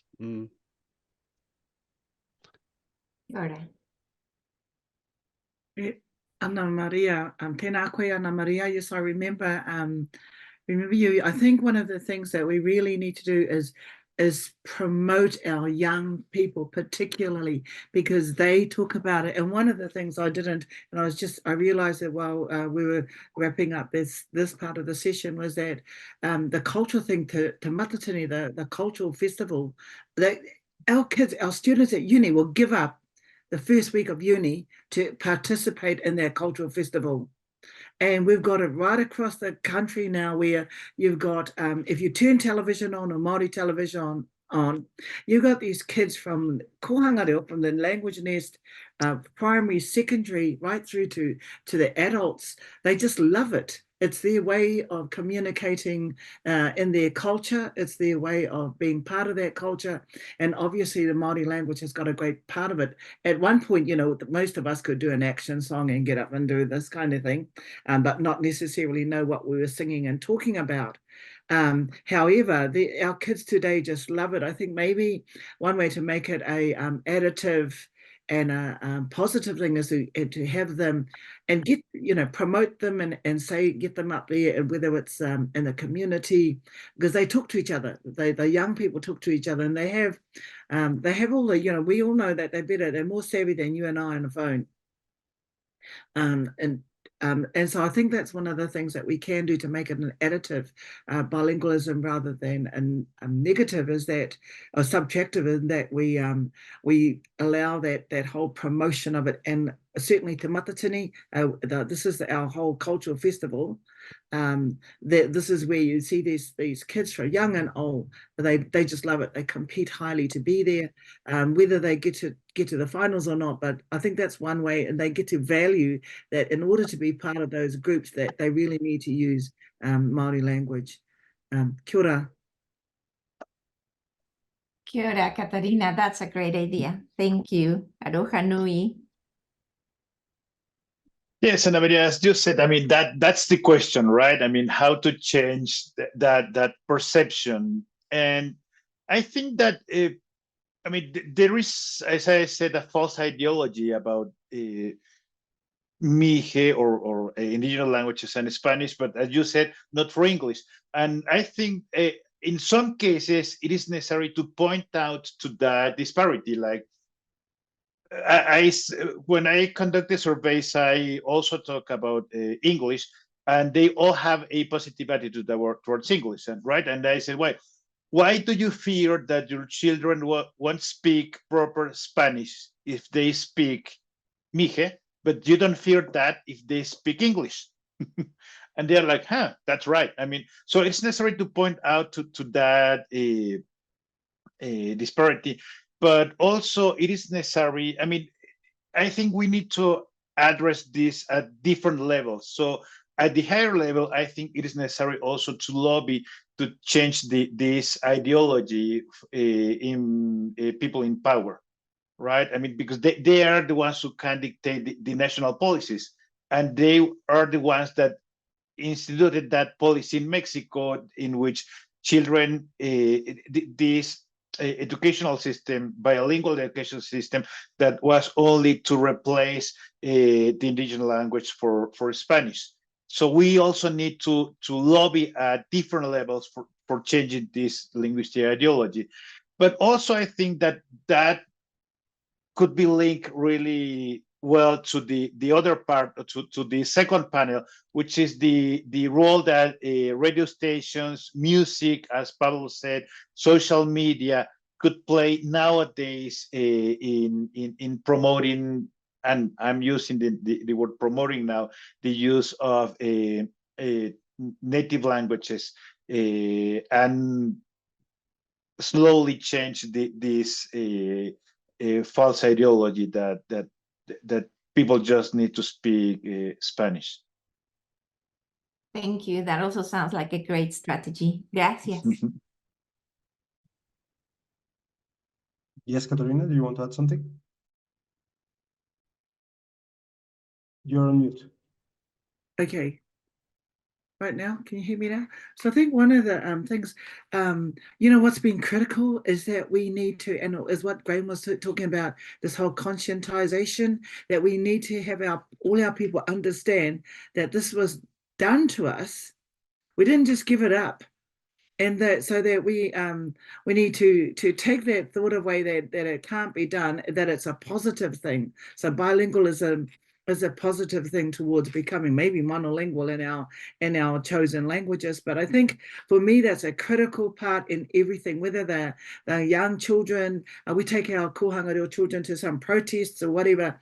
It's beginning to get them to think about why are we going here? And I think it's for them to understand the history of why it is like that. And then they can let that go and move on from it. So I think that's really an important part of this whole journey. Kia ora tātou. Thank you, Katarina. Thank you, Ana Maria, for this very interesting question. And with this, we actually are right on time to close the first panel. Vanya, now you are in control for the second panel. Thank you very much, everyone, for your comments, for your participation, and it's been very, very insightful. Thank you very much, Pablo, and all the speakers, as well as the participants with your questions. So let's take a break of 10 minutes, please. And after that, we'll be back with the panel number 2, the future of native languages in an increasingly connected world. The chair will be Professor Sergio Ibáñez. So let's come back, please, in 10 minutes.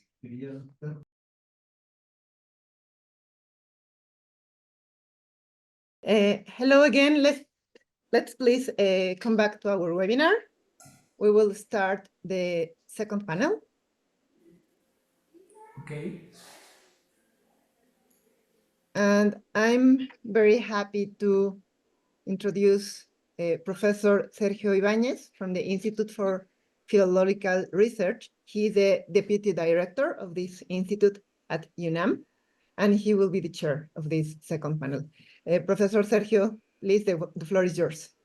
Thank you very much, Vania. It's a pleasure to be here in this very interesting dialogue between New Zealand and Mexico. I think there's been a lot of interesting points and topics in this first panel. So I want to say hello, everybody, and welcome you to this second dialogue in panel, which continues with the topic of native languages from New Zealand and Mexico.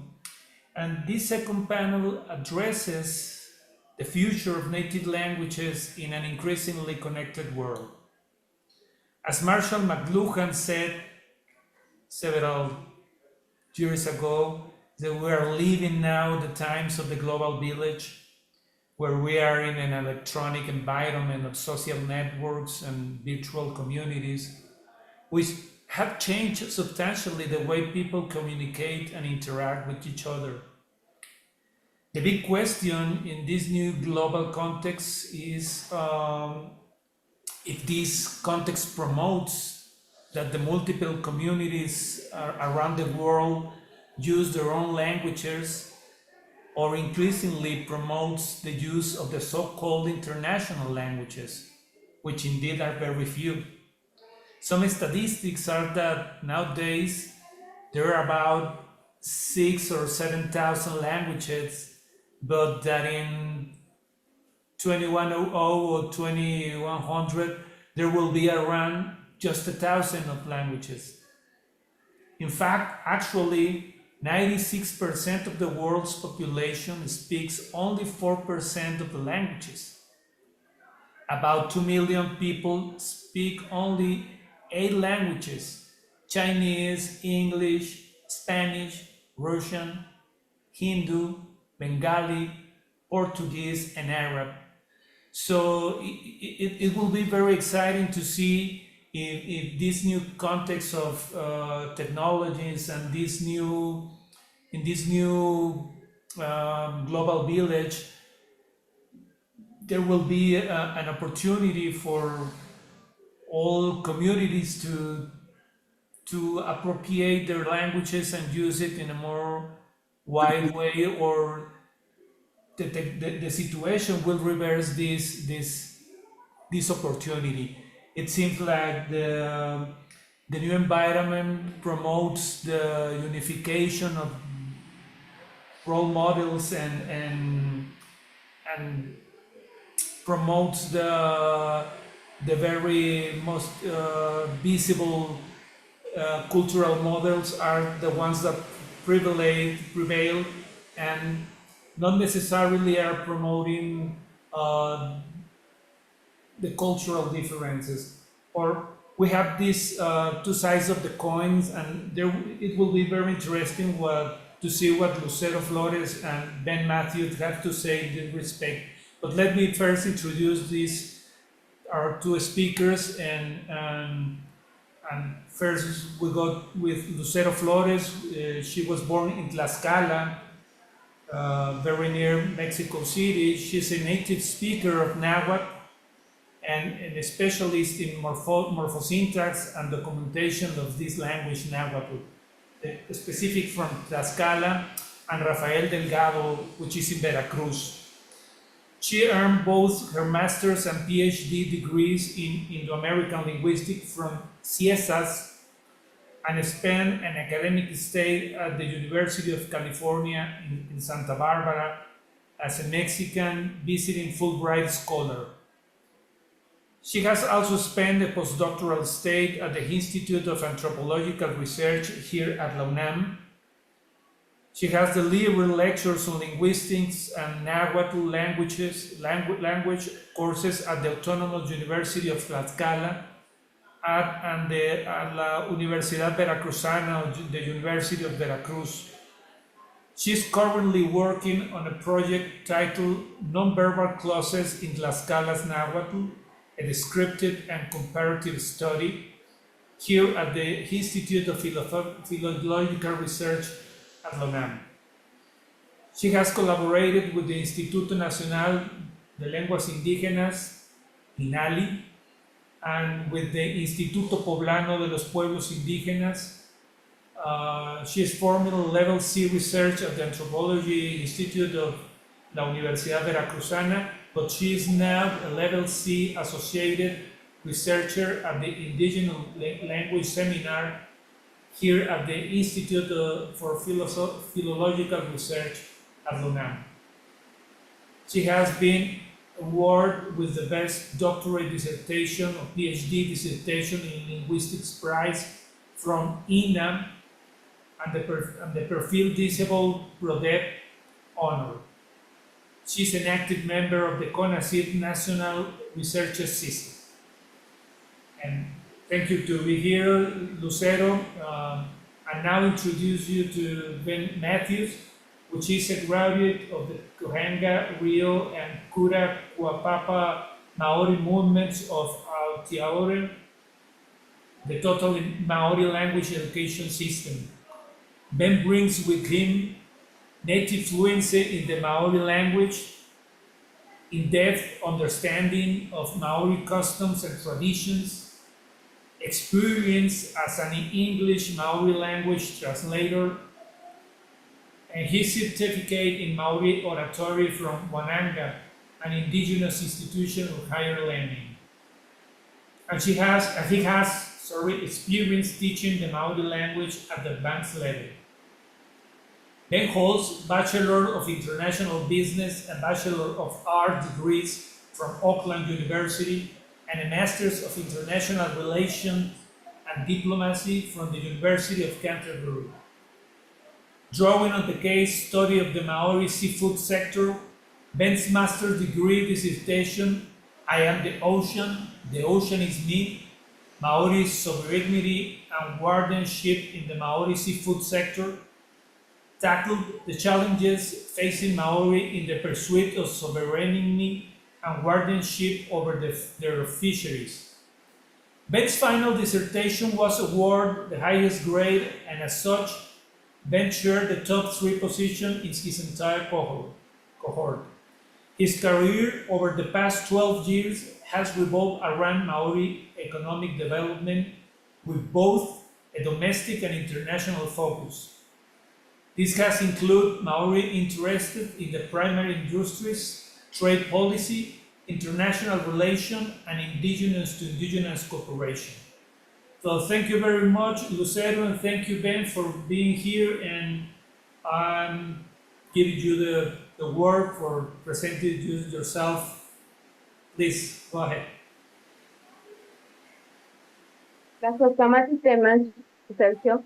Hasta manifestin inekin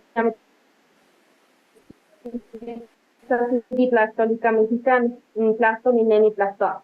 Hasta inekin amechilis in empati pampa mechilis kenika wana mechilis sechi plastolica mexicana. Intefan tides la palo, intefan tiquisto, keninka muyolo, nenquisto muyolo.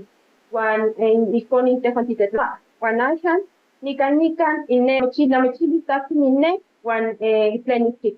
Ine nos toca Citlali, no soy Castilla Lucero, wan ine oni placat onpa se pueblo y toca Tlaxcala.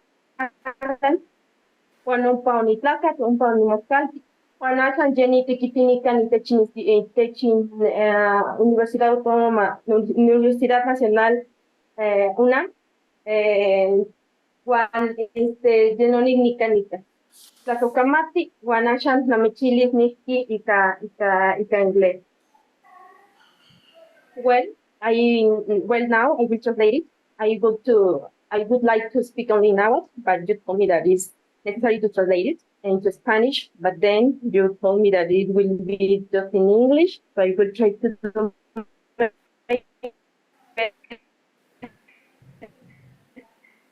I think we're having problems.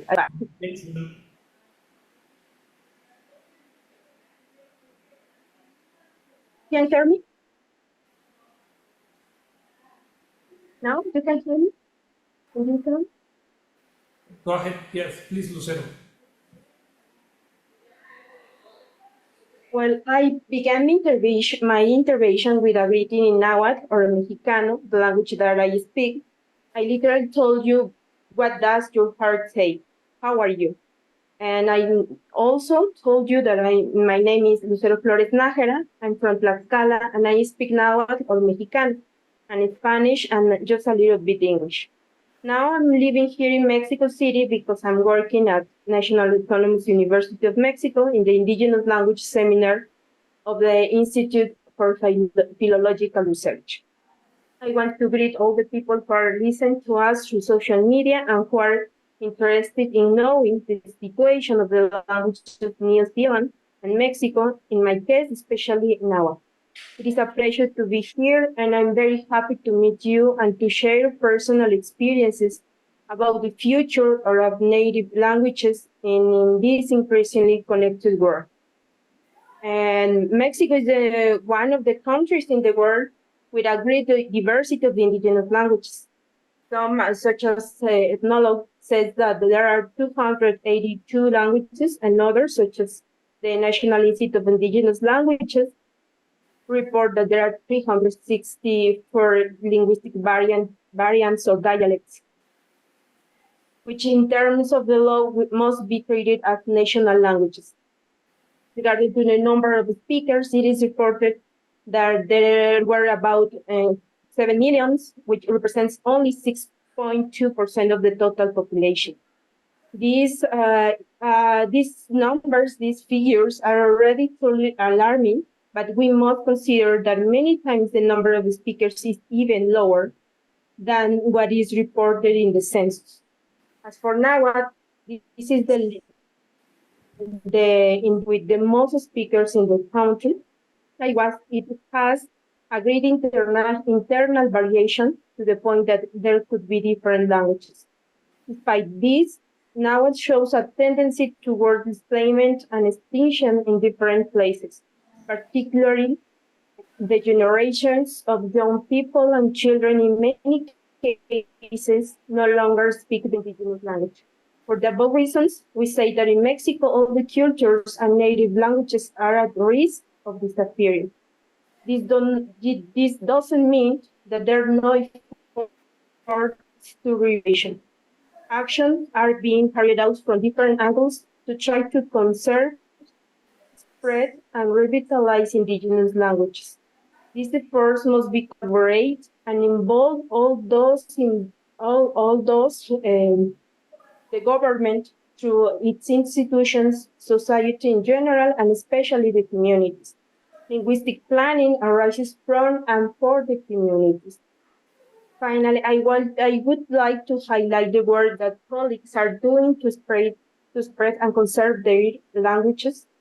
Adults who meet with children to transmit the language and cultural knowledge, those who are creating poetry and music in the language, those who are teaching others to read and write in their own language, those who are carrying out digital activism, using new technologies to conserve the language. To all those who are speaking to their children in their native language, so that they never forget the language of their ancestors. Thank you, Lucero. Ben, please give us your comments. Thank you. I'll just share my screen.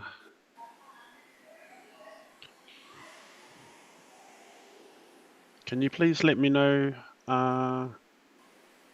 once you can see my screen? There you are.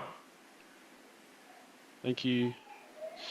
Tēnā tātou katoa, o tira, tēnā tātou I roto I te kaupapa, e paihere nei a tātou ara ko ngā reo taketake o ngā iwi taketake o a tāua nei whenua, e mihi ana, e mihi ana, e mihi ana.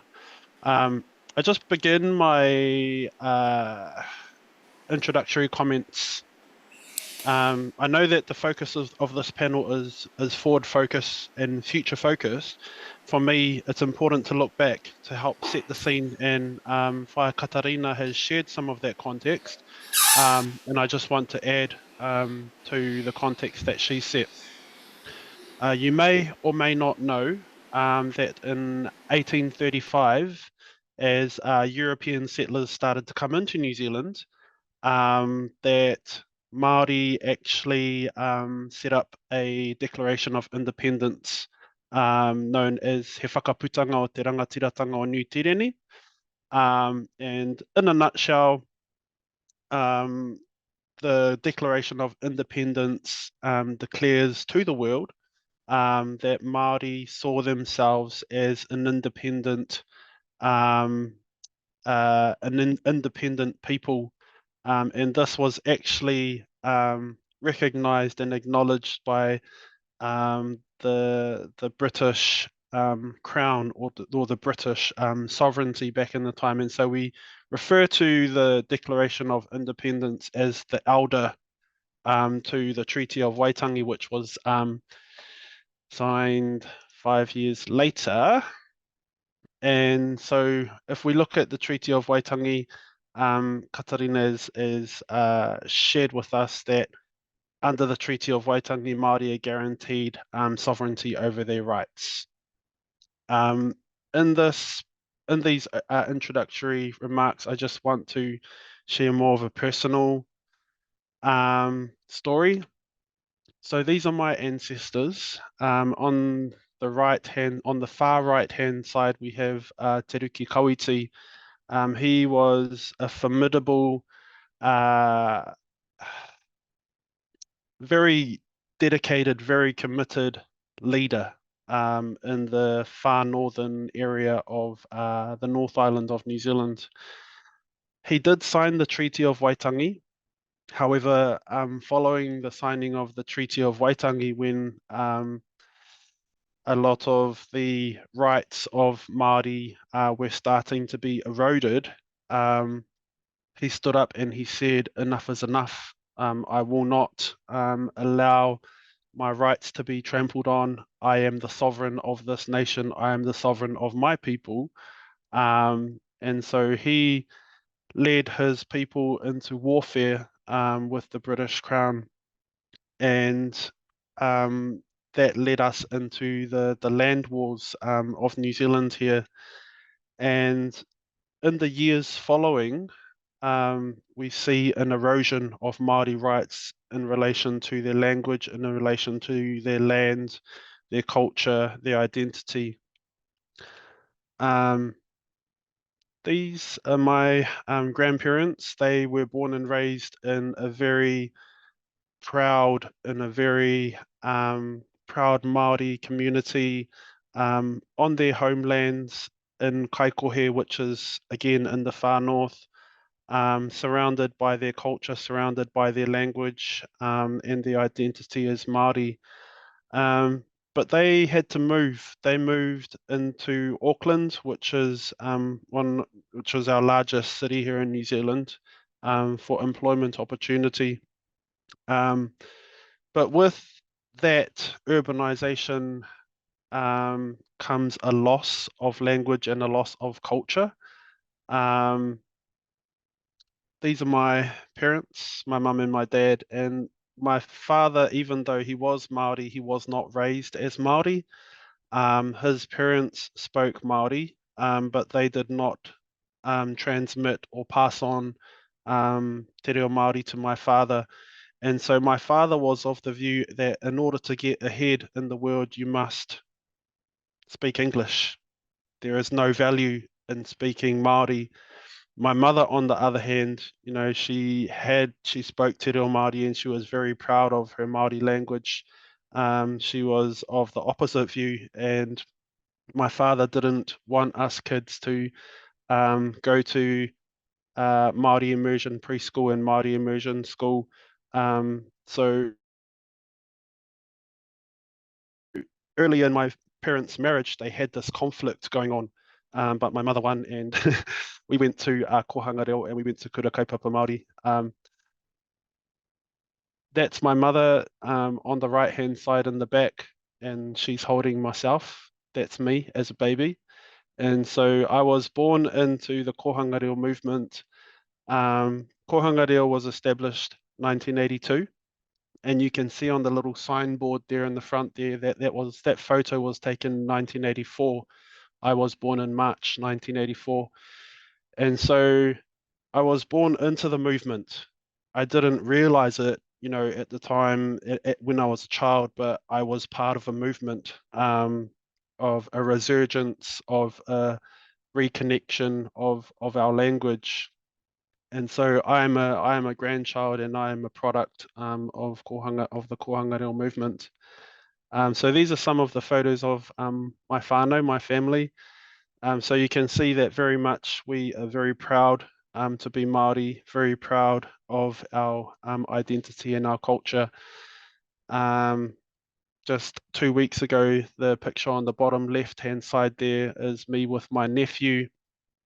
He participated in a Māori language speech contest that was organised by the Māori Women's Welfare League, and he came first. And so he will represent Wairarapa at Ngārua Wāhia, which is the seat of the King movement in the Waikato in November.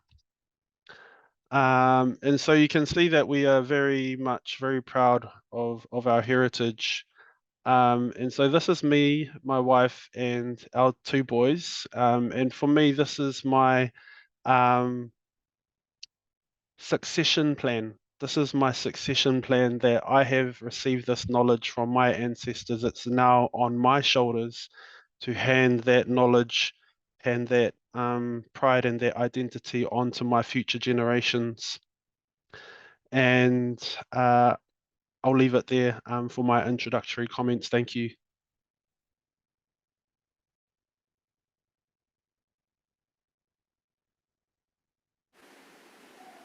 Thank you very much, Ben. Let's go to our first question, which will be what has been the impact of the new technologies on learning teaching processes and the development, promotion and revitalization of native languages from Mexico and New Zealand? And Lucero, what do you have to tell us about that? Please. To answer this question, I'm going to focus on the positive side of using new technologies for the learning teaching processes and the development, promotion, and revitalization of the native languages of Mexico, especially now. The first point is that in 2022, I taught an online NAWAT course. Due to the COVID pandemic, this course was conducted through the Universidad Veracruzana to students from different areas of knowledge. Many of them were training as doctors, nurses, engineers, among others. The course was really difficult because it was not a dynamic that I had experienced before, and communication becomes more difficult through computer screens.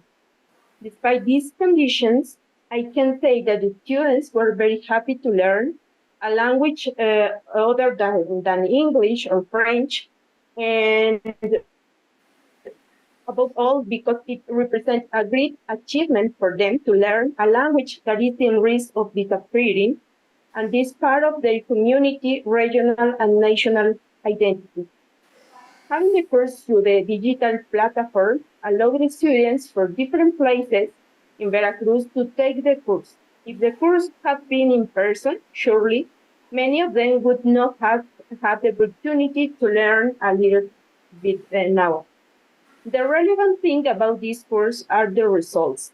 And I want to share with you that one of the girls who took the course wrote to me and told me that she is already a medical intern and is providing her service in a Nahuatl community in the Sierra of Veracruz. She says that the knowledge she acquired in the course has helped her a lot have a better relation with patients and to be able to speak to them, to greet them in their own language and to better understand the way they conceive their body and their illnesses. It is certain that she didn't provide them with medical service in Nahuatl, but she did provide a service that takes into consideration cultural and linguistic diversity. The second positive point is that the access to a cell phone has also created an advantage for the dissemination, development, and revitalization of the language. I have many friends who are organizing and carrying out meetings, conferences, and talks through Facebook, mostly and for Nahuatl. Topics of both linguistic and cultural relevance are discussed. For example, literature in indigenous languages is discussed, poems are recited, the importance of women's rights is discussed from the context of the community, and topics are also discussed about the relevance of digital media for the conservation of our language. On WhatsApp, groups of colleagues who speak and write the language of different parts of Mexico have created this space to interact to each other. With this dynamic has helped to be in contact with other variants of Nahuatl, in addition to using the language both orally and in writing. And also, one can be informed of community, social, and sometimes political events that concern our language and our culture. On YouTube and TikTok, many young people are making videos about the use of Nahuatl in everyday context. This has brought together many young people, not only from the communities, but also all those who are interested in Nahuatl as a second language. That seems to be a great experience. So thank you very much for what you just shared.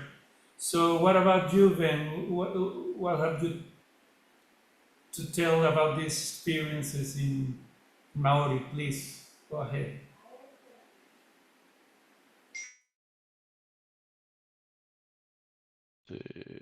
Can you hear me?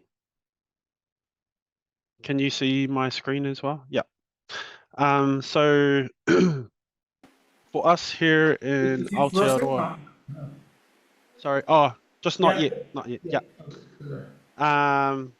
So for us here in Aotearoa,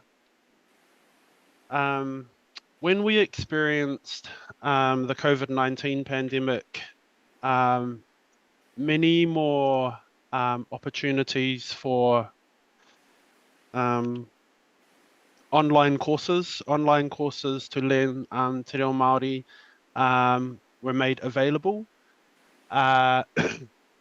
These allowed people, no matter if you were able, because you weren't able to attend in person, you were able to attend from a distance, from home or from anywhere, and these really allowed learners to access language lessons and cultural knowledge and expert guidance from anywhere in New Zealand or throughout the world. And in New Zealand, we have Te Wānanga o Aotearoa, which is an Indigenous Institute of Higher Learning. And they offer Te Reo Māori courses that attract both people here and overseas. And so these technologies enable the preservation of traditional knowledge, oral histories, and also stories in digital format. We also have the emergence of Māori language apps. So apps are being developed to help people to learn Te Reo Māori either at home or in their spare time, offering interactive tools for learning. And one of these examples is an app that has been designed in the far north region of the North Island, where it helps people to master correct pronunciation of Te Reo Māori.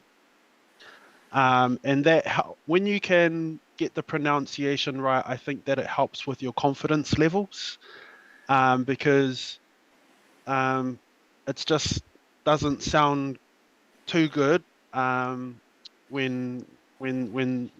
the pronunciation might be a little bit off. But we encourage and we work with and help and support people, whoever they might be, to master the pronunciation. Also, the digitization of early Māori newspapers. So here in New Zealand in the 1800s, we had Māori tribes established newspapers. And these are really helpful because they can show us language structures, word use, and what was top of mind for our ancestors at those times. And so these newspapers have been digitized, and many of our students and our young people now use these as a reference to look at, and as they study Te Reo Māori as well. Is it okay if I just share a short video clip? Another thing is social media. Social media, we know that young people are all over TikTok or all over Facebook, and so it's a really good tool and it's a really good leverage to help people to be enthusiastic about language acquisition and language revitalization. And in New Zealand here we have groups of young people who have composed songs, and I'd just like to show a short video of one of those. If you can please press play on that, please, Sergio. It's about 4 minutes long, so I'm not sure if we have time for the whole thing. Maybe I'll just show you the first 2 minutes. Or... I think you can. Yeah, please go ahead. Okay, thank you.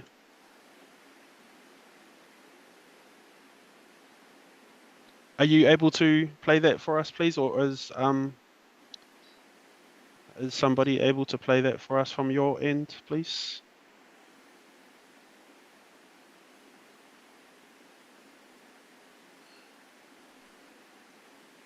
I think Alicia was going to press play on that for us.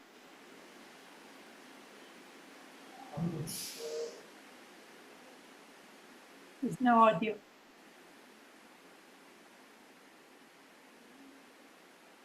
Are you there, Alicia?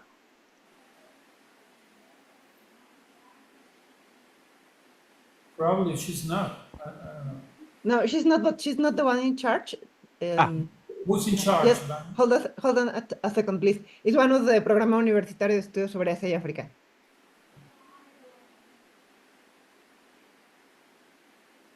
Just while that's being arranged for us, this music video clip really highlights the power of influence that our young people can have in helping to lift the spirit of our language, of our languages, and help to, through their enthusiasm and through their energy, they can help to lift people, no matter if you're Māori or if you're not Māori, and that's the effect that this song and other similar songs have had here in Aotearoa, New Zealand.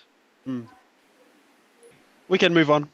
Okay, let's move on. And sorry if you hear a lot of noise, but it seems like the sky is falling. The rain is just so loud. So sorry if you bother with the noise. Okay, let's move with the second question. How do intergenerational language transmission practices can affect language survival? And please, Lucero, if you have something to share with us about this topic, we'll be glad. Thank you. I would like to highlight 2 points in this question. The first has to do with the transmission of language. When we talk about the transmission of language, we are really also referring to the transmission of culture, since there are no separate entities. The vitality of a language cannot be conceived without being framed within cultural practices. I have a little daughter who understands Nahuatl, and she's beginning to speak it. It is very difficult to get my daughter to learn the language in a context of migration in which all the media is in Spanish. For example, the educational system, the health system, TV, books. Despite all these adverse conditions, she's acquiring the language in its real use.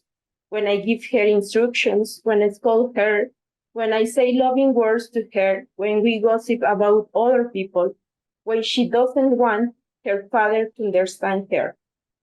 And she loves a song that I want to sing now. And we translated from Spanish, but I will do it in Nahuatl.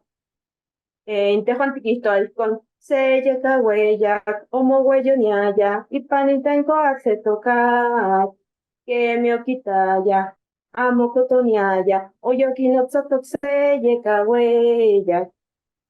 This song she loves and she sings with me. Also, I tell her real stories in Nahuatl when she goes to sleep, and now she's able to complete the narratives. For example, I begin saying, sepa okatka setlacatzintli ompa kaninintejano dichantia guanintejano titlacate ompa okatka setlacatzintli de nomopue de yolka inon que se guayichichi ikonikilia. This history is about people who is able to turn into animals. We say nahuales. And I tell her these real stories in Nahuatl when she goes to sleep. The second point is that also much emphasis has been placed on intergenerational transmission, generally from parents or adults to their children. Cultural and linguistic transition is also seen in communities within the same generation, intragenerational group. For example, many children who don't speak the language often come into contact with other children who do speak it, and they too begin to express themselves in the indigenous language. When children play together, they use the indigenous language, and the indigenous language and culture are transmitted, recreated, and transformed among them. I'm going to tell you that my little girl sometimes tells her friends, "You know how to say lizard in Mexicano?" And she's teaching her friends. And that's it. Thank you very much. You had a nice experience. The one that you have with your daughter is very nice story. Then what can you tell us about this, the intergenerational transmission of language? Thank you. I think it plays a big role. I can see it for your photos and the videos, but yeah, please go ahead. Thank you. I'd like to speak specifically about the Kohanga Reo movement, which Whare Katarina spoke about earlier. The terminology Kohanga Reo broadly in English refers to a language nest. And when we think about a nest, we think about nurture, we think about care, we think about support and nourishing. And so with that concept has been applied into the Kohanga Reo movement, where it's an environment of care and support wrapped around Māori children, whereby they're able to be comfortable and be confident in their identity as Māori as they learn the language. And in my home, I grew up speaking English to my father and Māori to my mother. And later on in life, I was able to pick up the Japanese language. So I am fluent in Japanese as well. And so from my experience, when you speak more than one language, it's actually easier to pick up more languages. And the Kohanga Reo movement was established in response to a rapid decline in the Māori language by my grandmother's generation in 1980s, in the early 1980s. And so it's an immersion center where our children, our grandchildren are immersed in the values, in the cultural practices, in the beliefs, in the language of our ancestors. And the concept is that we have our elderly, our elders come in to support the parents who are often running the Kohanga Reo centers.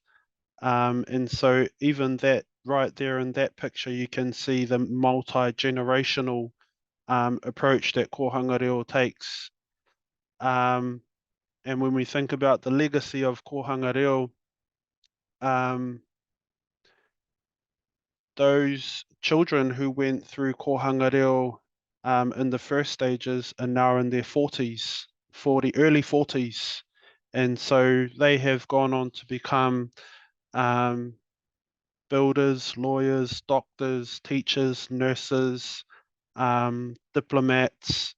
And so this movement, I know, has also inspired Indigenous peoples in other countries as well, including Canada, Hawaii.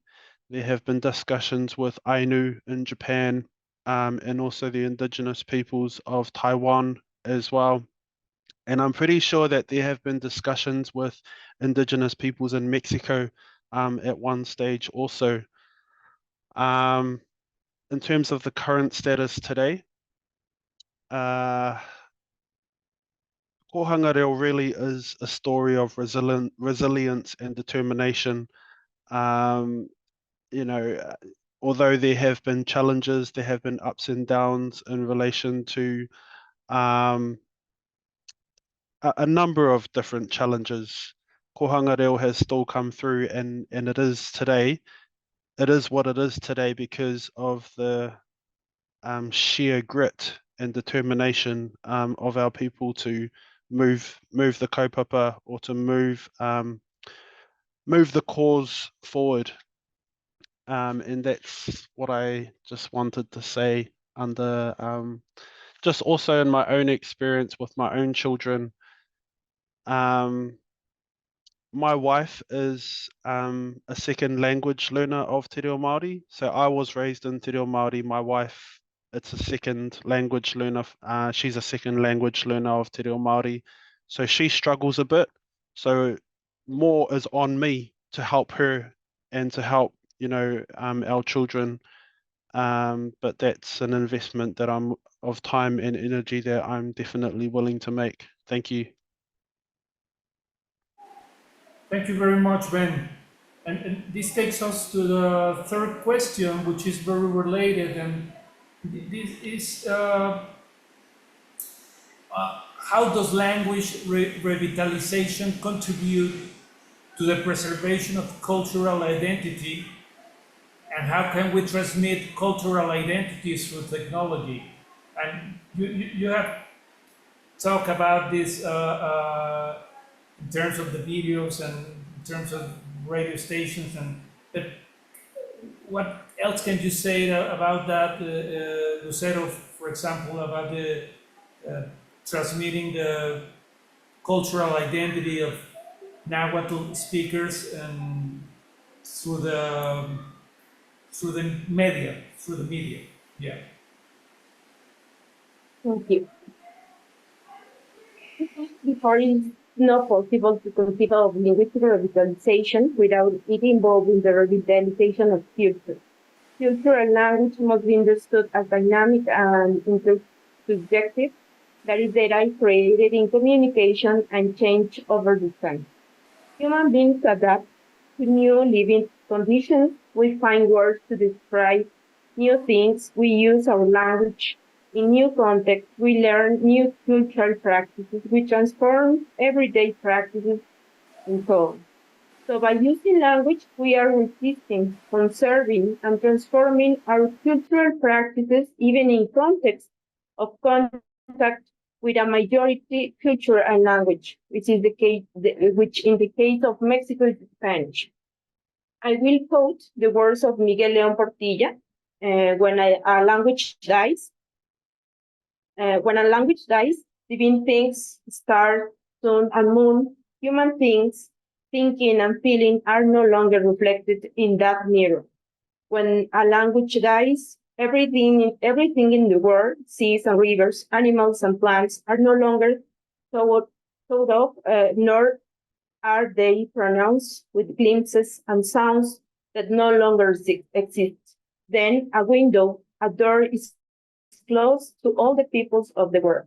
A different way of looking at living and human things, at everything that is being and lived on earth. When a language dies, its words of love, intonation of pain and affection, perhaps all songs, stories, speeches, prayers, no one will be able to repeat what they were. When a language dies, many have already died, and many died.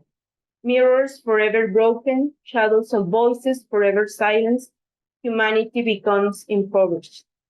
When we talk about cultural revitalization, it is not only about revitalization those discourse genres or speech registers that are being lost, but also about exploring others in which the language was not present. In other words, it is about revitalizing, for example, ceremonies, ritual speech registers, prayers, etc., and so on. But it's also about exploring, for example, other genres such as rock, ska, technology, media.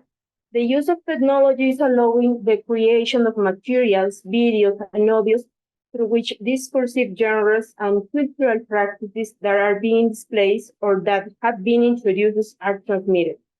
Thus, the use of this media allows the creation of low-lasting spaces that can be disseminated to many young people and children through different media and platforms.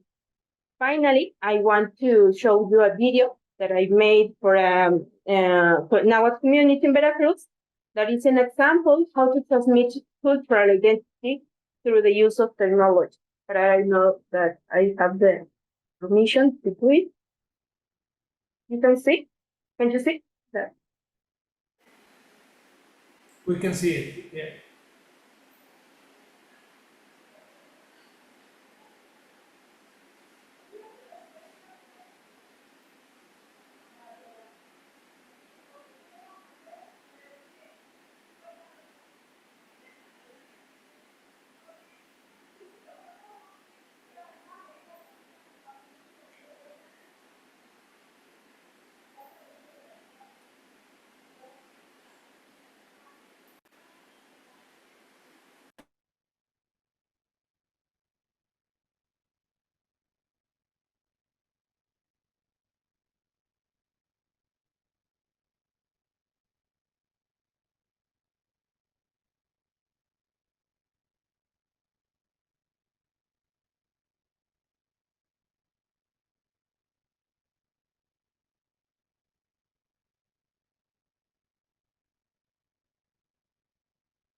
Thank you, Lucero.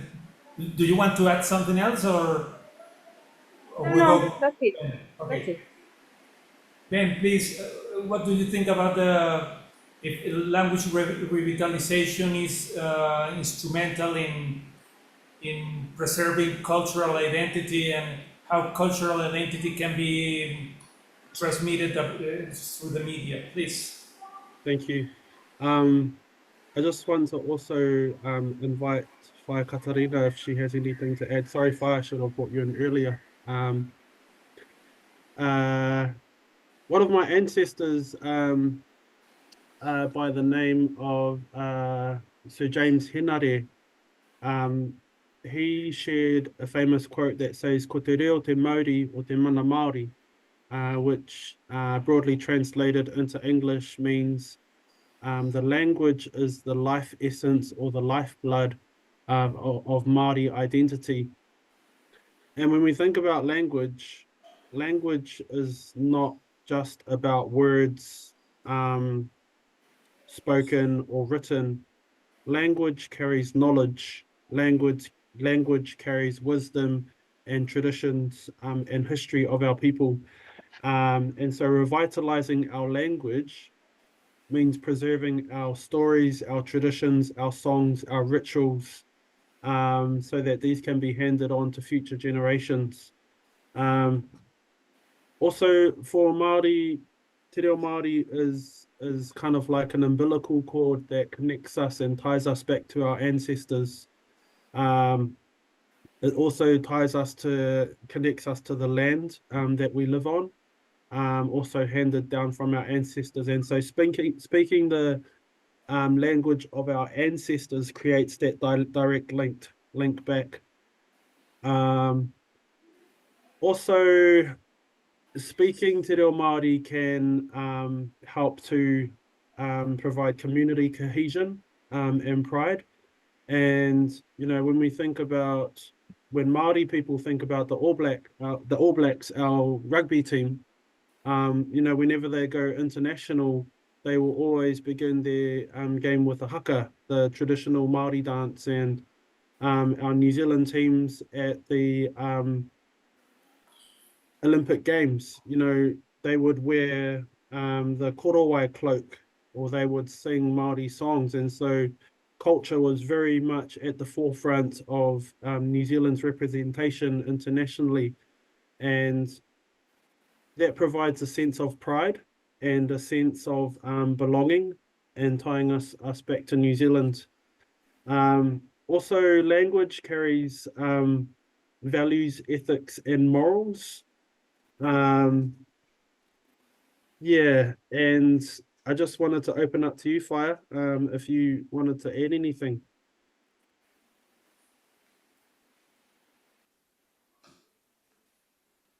Can you hear me now? Okay, I just wanted to add, Yeah, go ahead, please, Katarina. I just wanted to add one of the things. I won't go to the slide that we talked about kaupapa Māori, then there's mātauranga Māori.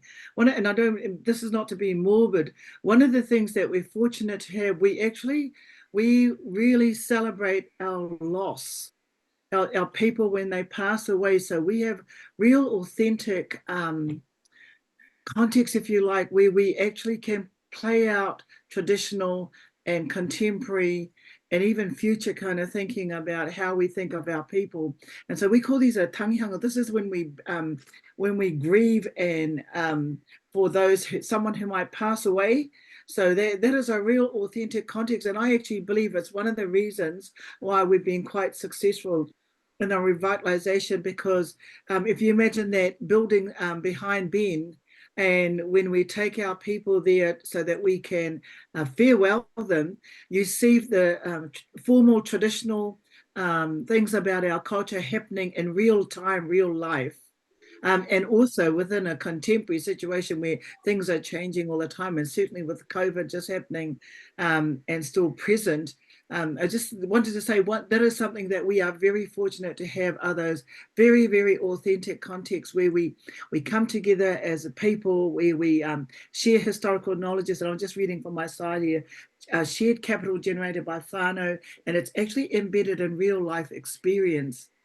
Some of those, so we can bring all that traditional way of speaking, formalities, and informal activities into play, and actually they have a lot to do with our lives when we celebrate the passing of someone, and then we let them move into their new realm. And then we also come back to the living, and Ben can talk about this, how especially when men speak, we mourn those who have departed our world, and then we actually celebrate and move into the living world as it is today and look into the future. So I just thought that while we were watching that last clip, and I was thinking about how very lucky that we can still play tradition out in a very everyday context. And I thank you for the opportunity for all this. Pēnā ka hoki atu ki a koe pēr tērā wāhanga. Thank you very much. Tērā pēr ko pau te wā kia tāua. Over to you, Sergio.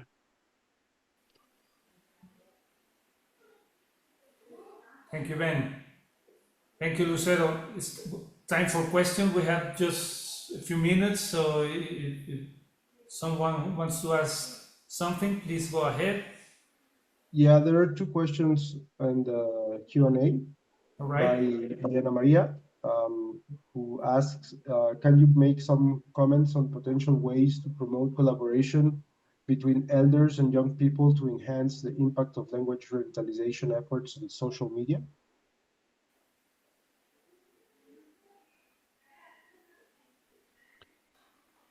Okay. Yes, I think that with this question, I think that it's important to help our elders to first of all become savvy with technology, and then there are awesome opportunities to have our elderly share sound bites, or to share some quotes, or to share some advice on language revitalization on platforms like TikTok or Facebook, for example.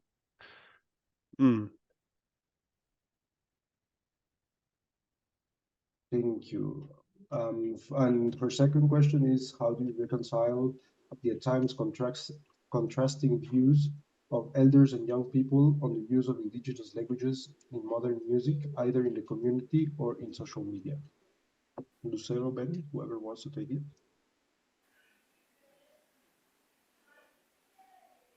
I'll hand to Lucero, and maybe Katarina might have a comment too.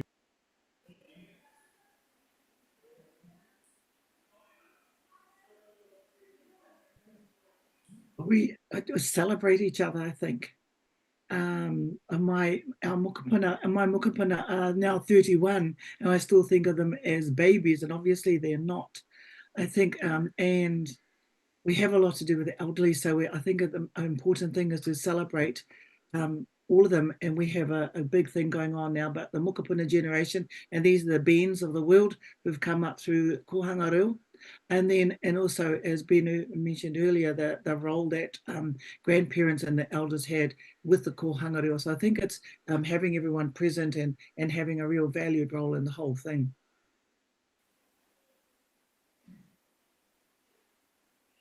Okay. More questions?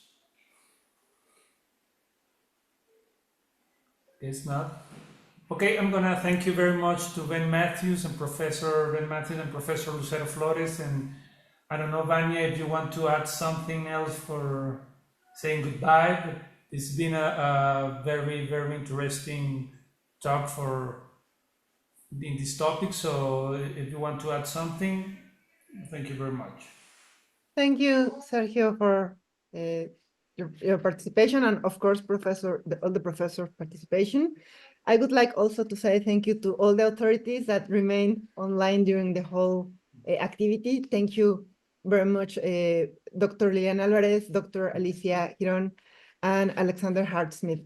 Also to the rest of you who stayed online. We hope this is the first webinar and first conversation of many. Thank you very much. We will be releasing the recording of this conversation during the next days. We will let you know so that you can spread the word. Thank you very much, and see you next time. Bye-bye.